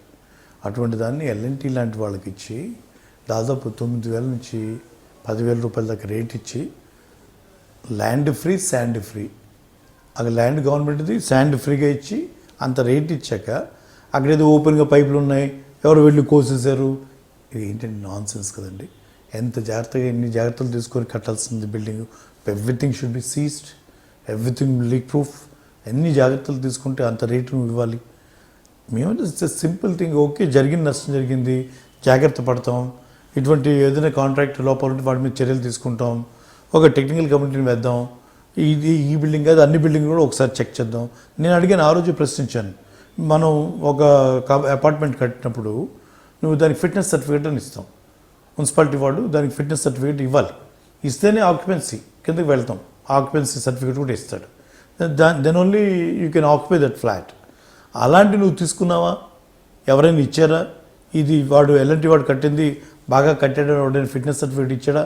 ఆక్యుపెన్సీ చేయొచ్చు అని చెప్పి ఎవరైనా సర్టిఫై చేశారా? ఆ జాగ్రత్తలు తీసుకున్నారా? అవేమైనా ఉంటే చూపించండి అని చెప్పి ఆ రోజు అడిగితే దీంతో సమాధానం లేదు. అంటే మన ఇష్టానురాజ్యంగా ఇదేదో మన ఆస్తిలాగా, మన వ్యవహారంలాగా, మన సొంత వ్యవహారంలాగా, ప్రజలతో సంబంధం లేదు, ప్రజలకి నేను జవాబు చెప్పక్కర్లేదు, ప్రతిపక్షానికి జవాబు చెప్పక్కర్లేదు, నా ఇష్టం ఎట్లా కావాలంటే అట్లా కట్టుకుంటాను, మీరు ప్రతిపక్షంలో ఉన్నారు, మీకు నేను సమాధానం చెప్పక్కర్లా, ఏదనంటే ఏది చెప్పినా ఎదురు దాడి చేయటం, ఏది చెప్పినా జగన్మోహన్ రెడ్డి గారే ఇదంతా సృష్టిస్తున్నట్టుగా ఒక అభూత కల్పన జరిపి దానికి అనుకూలమైనటువంటి మాధ్యమాల ద్వారా ప్రచారం చేసుకుంటాం. ఇది ఇస్ నాట్ ఫెయిర్. ఎదురు దాడి చేస్తోంది వైఎస్ఆర్ కాంగ్రెస్ పార్టీయే. అసెంబ్లీలో సమావేశాలని ఒక పూట కూడా జరగనివ్వటం లేదు అనేది పోడియంను చుట్టుముట్టడం కానీ, మీరు చేస్తున్నటువంటి నినాదాలు కానీ. ఒక ప్రతిపక్షంగా మాకన్నా చంద్రబాబు నాయుడు గారికి ఆ తెలుగుదేశం పార్టీ నాయకులకి బాగా తెలుసు గతంలో ఏ రకంగా మరి రేవంత్ రెడ్డి గారు పైకి వెళ్ళిపోయి స్పీకర్ చైర్తో సహా లాగిపడేసినటువంటి విషయాలు కానీ వాళ్ళు చేసినవి. ఎవరైనా ప్రతిపక్షంలో ఉన్నప్పుడు మనం ఒక పాయింట్ మీద గట్టిగా నిలదీయటానికి ట్రై చేస్తాం. దాన్ని కన్విన్స్ చేయాల్సినటువంటి బాధ్యత అధికార పార్టీ మీద ఉంటుంది. అది ఎప్పుడైతే మనం దాన్ని ఆ ఫ్రిక్షన్ వస్తుందో దాన్ని కంట్రోల్ చేయాల్సింది శాసన సభాపతి. సో ఇవి ఎక్కడ మిస్ అయినా కూడా అటువంటి వాతావరణం ఏర్పడుతుంది. ప్రతిపక్షానికి కావాల్సినటువంటి టైం కేటాయిస్తున్నాయి. మరి ఆ క్రమంలో మరి ప్రతిపక్ష నాయకుడు మాట్లాడాలేనంటే మాట్లాడిన ప్రతి సందర్భంలో ఒక 15-20 నిమిషాలు మాట్లాడితే ఒక 20 ఇంటరప్షన్స్ ఉంటాయి. ఆయన మాట్లాడిన ప్రతి దానికి అవతల లేచి అచ్చెన్నాయుడు గారు, బోండా ఉమ్మ గారు, లేకపోతే ఇంకోళ్ళు బుచ్చి చౌదరి గారు, ప్రతిదానికి ఇంటరప్షన్. ఒక యనమల రామకృష్ణ గారు లాంటి వాళ్ళు రేజ్ చేసి పాయింట్ ఆఫ్ ఆర్డర్ తీసుకుంటేనో అది దాంట్లో మనం సమయం ఇవ్వచ్చు. అవతల ఎవరు లేచినా వాళ్ళకి సమయం ఇస్తూ ప్రతిదానికి ఇంటరప్ట్ చేస్తూ ఒక ప్రతిపక్ష నాయకుడిని అగౌరవపరిచే విధంగా ఒక ప్రతిపక్ష నాయకుడు ప్రజల వాడిని, ప్రజల సమస్యను ఎత్తి చూపించి స్ట్రైట్గా క్వశ్చన్ చేసేదానికి అనేక అవరోధాలు కలిగిస్తూ ఉంటే సమయం అంతా కూడా ఆయనకి ఆ మైక్ ఇప్పించడానికే మాకు సరిపోయినటువంటి పరిస్థితి మేము ఎదుర్కొంటా ఉన్నాం. సార్ రఘుపతి గారు, రాజకీయాలన్నీ ఒక్కసారిగా మీ వైపు తిరిగాయి. ఈ మధ్య ఒక బ్రాహ్మణ కార్పొరేషన్ చైర్మన్గా ఉన్నటువంటి మాజీ సిఎస్ ఐవీఆర్ కృష్ణారావు గారు మిమ్మల్ని కలవడం చాలా పెద్ద దుమారాన్ని రేపుతోంది. చివరికి ఆయన పదవి కూడా అర్ధాంతరంగా పక్కన పెట్టారు. ఏం జరిగింది అసలు? మీ ఇద్దరు రహస్య గదిలో ఏం సమావేశమయ్యారు? ఇది మేము ఎక్కడ రహస్య గదిలో ఎక్కడికి సమావేశం కదండి. ఇది చాలా బాధాకరం. నా నియోజకవర్గంలో బ్రాహ్మణ కార్పొరేషన్కి సంబంధించినటువంటి డిస్ట్రిక్ట్ కోఆర్డినేటర్స్, కాన్స్టిట్యూన్స్ లెవెల్ కోఆర్డినేటర్స్తో ఒక ట్రైనింగ్ ప్రోగ్రామ్ ఇక్కడ మన హెచ్ఆర్ ఇన్స్టిట్యూట్లో పెట్టుకుంటే దానికి ప్రారంభ ఉపన్యాసకులుగా నన్ను పిలిచారు. నన్నే కాదు, స్థానిక శాసన మండలి సభ్యులు, తెలుగుదేశం పార్టీ వాళ్ళని కూడా పిలిచారు. It's a protocol. ఆ ప్రోటోకాల్ ప్రకారం ఆ రోజు ఆయన రాలేదు, నేను వెళ్ళాను.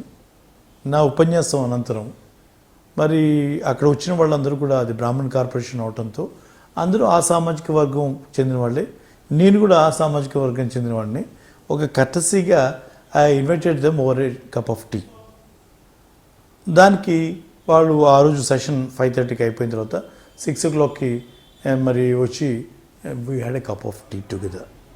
జనరల్గానే అక్కడ కూర్చొని మాట్లాడుకునే క్రమంలో ఆ పెద్దపాటి మాటల్లో ఈ రకంగా చేస్తే బాగుంటుంది, ఆ రకంగా కొన్ని సూచనలు మాట్లాడుకున్నాం. That's it. దాన్ని నన్ను ఇన్వైట్ చేసిన దాన్ని ప్రశ్నించడం అనేది ఎంత దుర్మార్గం అండి. ఒక స్థానిక శాసనసభ్యుడిని పిలవటం అనేది ప్రోటోకాల్. ఒకవేళ పిలవకపోతే ఎందుకు పిలవలేదని ప్రశ్నించాల్సినటువంటి ప్రభుత్వం ఎందుకు పిలిచామని ప్రశ్నిస్తే అసలు ఎటుపోతున్నాం అనేది ఒకసారి ఆలోచించండి. మరి అటువంటి క్రమంలో అందున బ్రాహ్మణ కార్పొరేషన్, నేను ఉన్నటువంటి ఏకైక శాసనసభ్యుడిని ఎంటైర్ 175 హౌస్లో. అటు తెలుగుదేశంలో ఎవరు లేరు, ఇటు వైఎస్ఆర్సీపీలో నేను ఒకడిని, 175లో ఒకడిని. మరి ఆ సామాజిక వర్గాన్ని పట్ల నా బాధ్యత లేదా? నా వాయిస్ వినిపించాల్సిన అవసరం లేదా? వాళ్ళ సమస్యల గురించి చర్చించాల్సిన అవసరం లేదా? మరి ఏ సందర్భంగా అన్నా ఆ కార్పొరేషన్లో నా వ్యూస్ ఎప్పుడైనా తీసుకున్నారా? మరి ఇక్కడ నా నియోజకవర్గానికి వచ్చిన తర్వాత ఇక్కడ ఆయన పెట్టుకొని ఇక్కడ కూడా మీరు పిలవడానికి వీల్లేదని అంటే ప్రజలందరూ గమనిస్తున్నారండి, చాలా అసహించుకుంటున్నారు, చాలా చీప్గా చూసేటువంటి పరిస్థితి. మరి ఒక నిష్ణాతుడైన ఒక 30 సంవత్సరాలు ఒక సీనియర్ ఐఏఎస్ ఆఫీసర్, ఆయన ఎంటైర్ జర్నీలో ఎప్పుడు కూడా ఎవరి చేత మాట పడనటువంటి వ్యక్తి, ఒక చీఫ్ సెక్రటరీగా చేసినటువంటి వ్యక్తి రిటైర్మెంట్ తర్వాత ఒక చిన్న కార్పొరేషన్ తీసుకొని ఆప్ట్ చేసుకొని నేను సర్వీస్ చేస్తూ ఉంటే దాంట్లో కూడా నీ పార్టీ ఎజెండాని చొప్పించి మాకు పార్టీకి ఎంత మైలేజ్ వస్తుంది, ఎంతమంది నువ్వు బ్రాహ్మణుల్ని తెలుగుదేశంలో కన్వర్ట్ చేసావు, ఎన్ని ఓట్లు మాకు పెరిగాయి, వీటన్నీ చెప్పాలనేటువంటి విధానం చూస్తే చాలా బాధేస్తుంది. జరుగుతున్నటువంటి పరిణామాల్లో ఏ రకంగా అది నన్ను కలవటం అనేది మరి అదొక కారణంగా చెప్తా ఉన్నారు. అలాగే మరి ఆయన 5 నెలల నుంచి 6 నెలల నుంచి ముఖ్యమంత్రి గారిని కలవటానికి ప్రయత్నం చేసిన నాకు ఇంటర్వ్యూ ఇవ్వలేదని చెప్పి వారి మాటలు చెప్పారు. అంటే అసలు ఈ పరిపాలన ఏమవుతోంది, ఏం జరుగుతోంది? ఒక చీఫ్ సెక్రటరీ చేసినటువంటి వ్యక్తి ఒక చిన్న కార్పొరేషన్ సంబంధించినటువంటి అంశం మీద కలవాలని చెప్పి ముఖ్యమంత్రి గారిని ప్రయత్నం చేస్తే వాళ్ళ బిజినెస్లు వాళ్ళ ఇంపార్టెన్స్ ఉంది తప్పించి ఆ క్యాపిటల్ రాజధాని ఒక రియల్ ఎస్టేట్ దందాలాగా జరుగుతోంది తప్పించి మరి పరిపాలన ఎక్కడ జరుగుతోంది? ఆయనకి ఎందుకు సమయం కేటాయించలేకపోయావు? ఆయనకున్నటువంటి కొన్ని వ్యూస్ని, పర్సనల్ వ్యూస్ని as a senior most IAS officer, పరిపాలన మీద పట్టున్నటువంటి వ్యక్తిగా కొన్ని సూచనలుగా నీకు చేస్తే కొన్ని అంశాలు ఆయన సోషల్ మీడియాలో వచ్చినటువంటి అంశాలను కూడా నేను ప్రస్తావించదలుచుకున్నాను. ఆయన ఏదో మరి బాలకృష్ణ నటించినటువంటి ఒక సినిమాని ఎంటర్టైన్మెంట్ ట్యాక్స్ ఎగ్జామ్షన్ ఎందుకు ఇవ్వాలని చెప్తే అది తప్ప.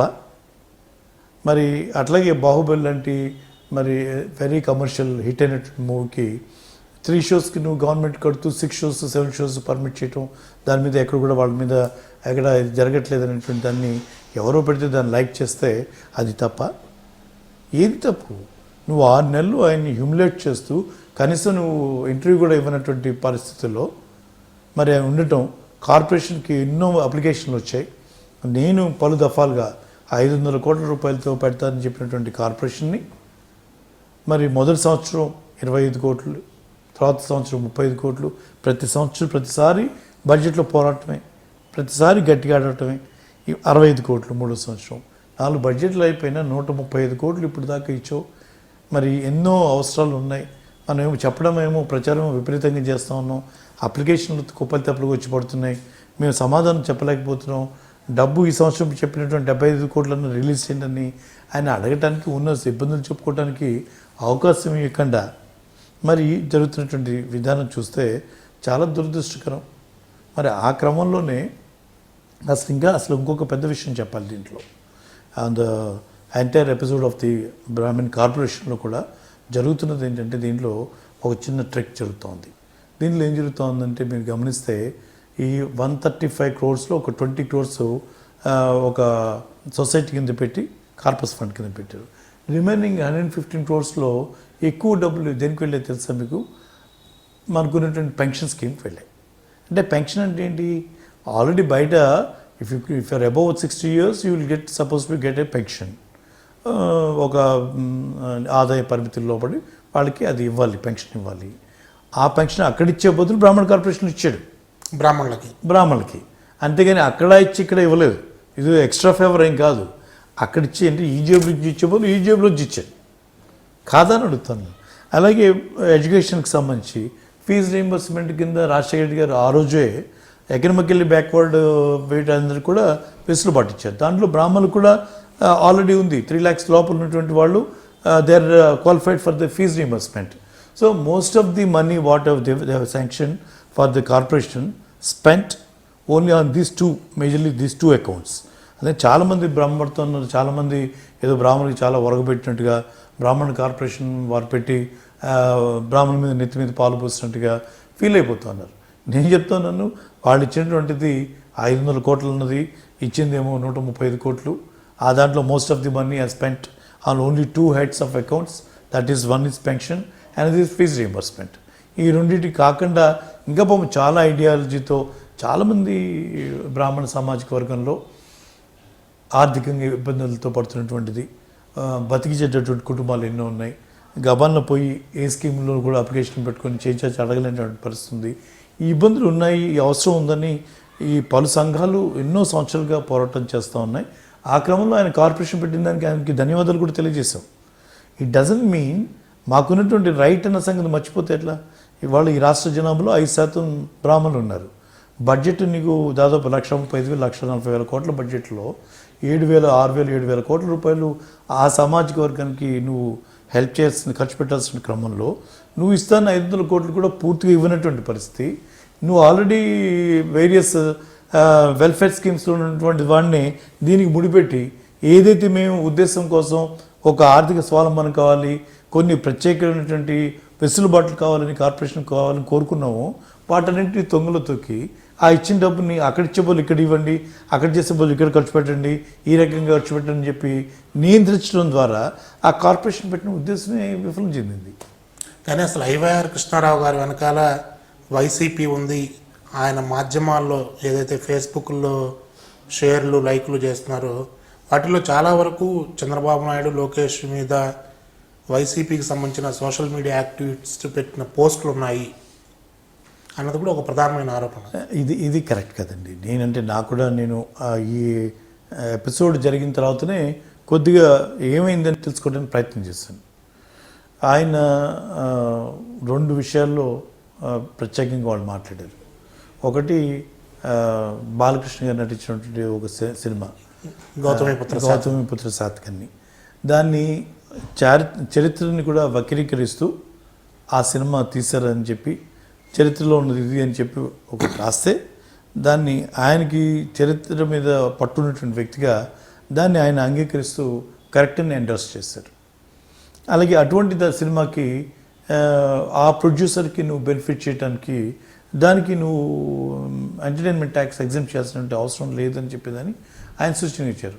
మరి అలాగా సూచన నేరుగా చేయొచ్చుగా. దాన్ని ఫేస్బుక్లో ఇప్పుడు ఆల్రెడీ బ్రాహ్మణ కార్పొరేషన్ చైర్మన్గా ఆయన ఒక పదవి ఏదైతే మనం సోషల్ మీడియాలో when somebody has commented, yes, you agree to that point.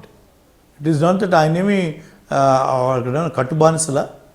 నీకున్నటువంటి వ్యక్తిగత అభిప్రాయం ఒక చీఫ్ సెక్రటరీ చేసినటువంటి వ్యక్తి, సంబడి ఒక సిటిజన్, ఒక responsible citizen has raised an issue through social media, you can't say yes to that, దాన్ని I'm agreeing with that point అని చెప్తే ఆయన విమర్శించినట్టు ఎందుకు అవుతుంది? ఎస్, అది మీరు చెప్పినట్టు సూచన కరెక్టు అని ఆయన అగ్రీ అయ్యారు, అంతవరకే. అదే, అంతేగాని దాని మీద ఏమి ఆయన పెద్ద వ్యాసం రాయలే, అదే ప్రభుత్వాన్ని చంద్రబాబు నాయుడు గారిని విమర్శిస్తూ దాంట్లో ఏమి పెట్టలే, అగ్రీ అయ్యారు. ఆ పాయింట్ కరెక్ట్. ఎవరైతే రైజ్ చేశారో ఆ రైజ్ చేసిన వ్యక్తిని అంగీకరిస్తూ ఆయన లైక్ పెట్టారు, అంతేగాని ఎక్కడ ప్రభుత్వాన్ని ఆయన విమర్శించినటువంటి పరిస్థితి ఏం లేదు. కానీ లోకేష్ బాబు చంద్రబాబులకు సంబంధించినటువంటి పోస్టులు ఏవైతే కొన్ని కామెంట్స్ చేస్తూ పోస్టులు వచ్చాయో వాటిని కూడా ఆయన షేర్ చేయడం కానీ లైక్ చేయడం కానీ కరెక్ట్ అని అంటారు. అది నేనైతే అవి ఎక్కడెక్కడ ప్రస్తావన కూడా రాలేదు, దాని గురించి చర్చ లేదు. ఎక్కువగా ప్రధానంగా ఈ 2 అంశాల మీదనే వాళ్ళు మాట్లాడారు. ఈ 2 కూడా ఆయన వ్యక్తిగత విషయాలు. ఒక పరిపాలన దక్షత ఉన్నటువంటి వ్యక్తిగా, ఒక ఇన్నేళ్ళు ఒక చీఫ్ సెక్రటరీ చేసినటువంటి వ్యక్తిగా, he got every right to express, he every right to accept with others opinion. ఆయన ప్రభుత్వానికి కూడా సూచనలు ఆయన రైట్ పర్సెప్టివ్లో తీసుకోవాలి. ప్రభుత్వాన్ని కూడా ఆయన ఒపీనియన్ని సరిగ్గా నువ్వు ప్రతిపక్షాన్ని ఎట్లా తీసుకోవట్లేదు. ప్రతిపక్షం చేసేదంతా ఎదురుదాడంటో, లేకపోతే మేము చెప్పేదంతా కూడా వేస్ట్ అంటావు. కనీసం ఒక చీఫ్ సెక్రటరీ చేసినటువంటి వ్యక్తిని కూడా నువ్వు ఆయన చెప్పిన దాన్ని కూడా నువ్వు ప్రభుత్వానికి చెడ్డ పేరు వస్తుంది, ఇది చేయటం మంచిది కదా అని ఆయన చెప్తే దాన్ని కూడా ఆయన కావాలని చెప్తున్నాడు అని చెప్తే, దొనకొండ ఎక్కడ దొనకొండ అండి? దొనకొండ శివరామకృష్ణ కమిటీలో ప్రపోజ్ చేయలేదా? అదేమన్నా ఐవీఆర్ కృష్ణ గారు కనిపెట్టారా, లేకపోతే జగన్మోహన్ రెడ్డి కనిపెట్టాడా? అది పెట్టి వాళ్ళు ఇక్కడ ఉంది, ఇంత గవర్నమెంట్ ల్యాండ్ ఉంది, ఇలా ఉంది అని చెప్పిన దాన్ని ఆయన క్యాబినెట్ నోట్లో ఆయన కూడా దానికి అంగీకరిస్తూ కరెక్ట్, ఇది బాగుంది సూచన, దీన్ని మనం పరిగణలోకి తీసుకుంటే బాగుంటుందని చెప్పి ఆయన క్యాబినెట్ నోట్లో పెడితే దొనకొండలో ఆయనకి ఏదో 100 ఎకరాలు ఉన్నట్టుగా ఆయన రాయపాటి సాంబశివరావు గారు మాట్లాడటం, లేకపోతే ఇంకోళ్ళు ఎవరో మాట్లాడటం, బోండా ఉమ్మ లాంటి వాడు మాట్లాడటం, what is this nonsense అండి.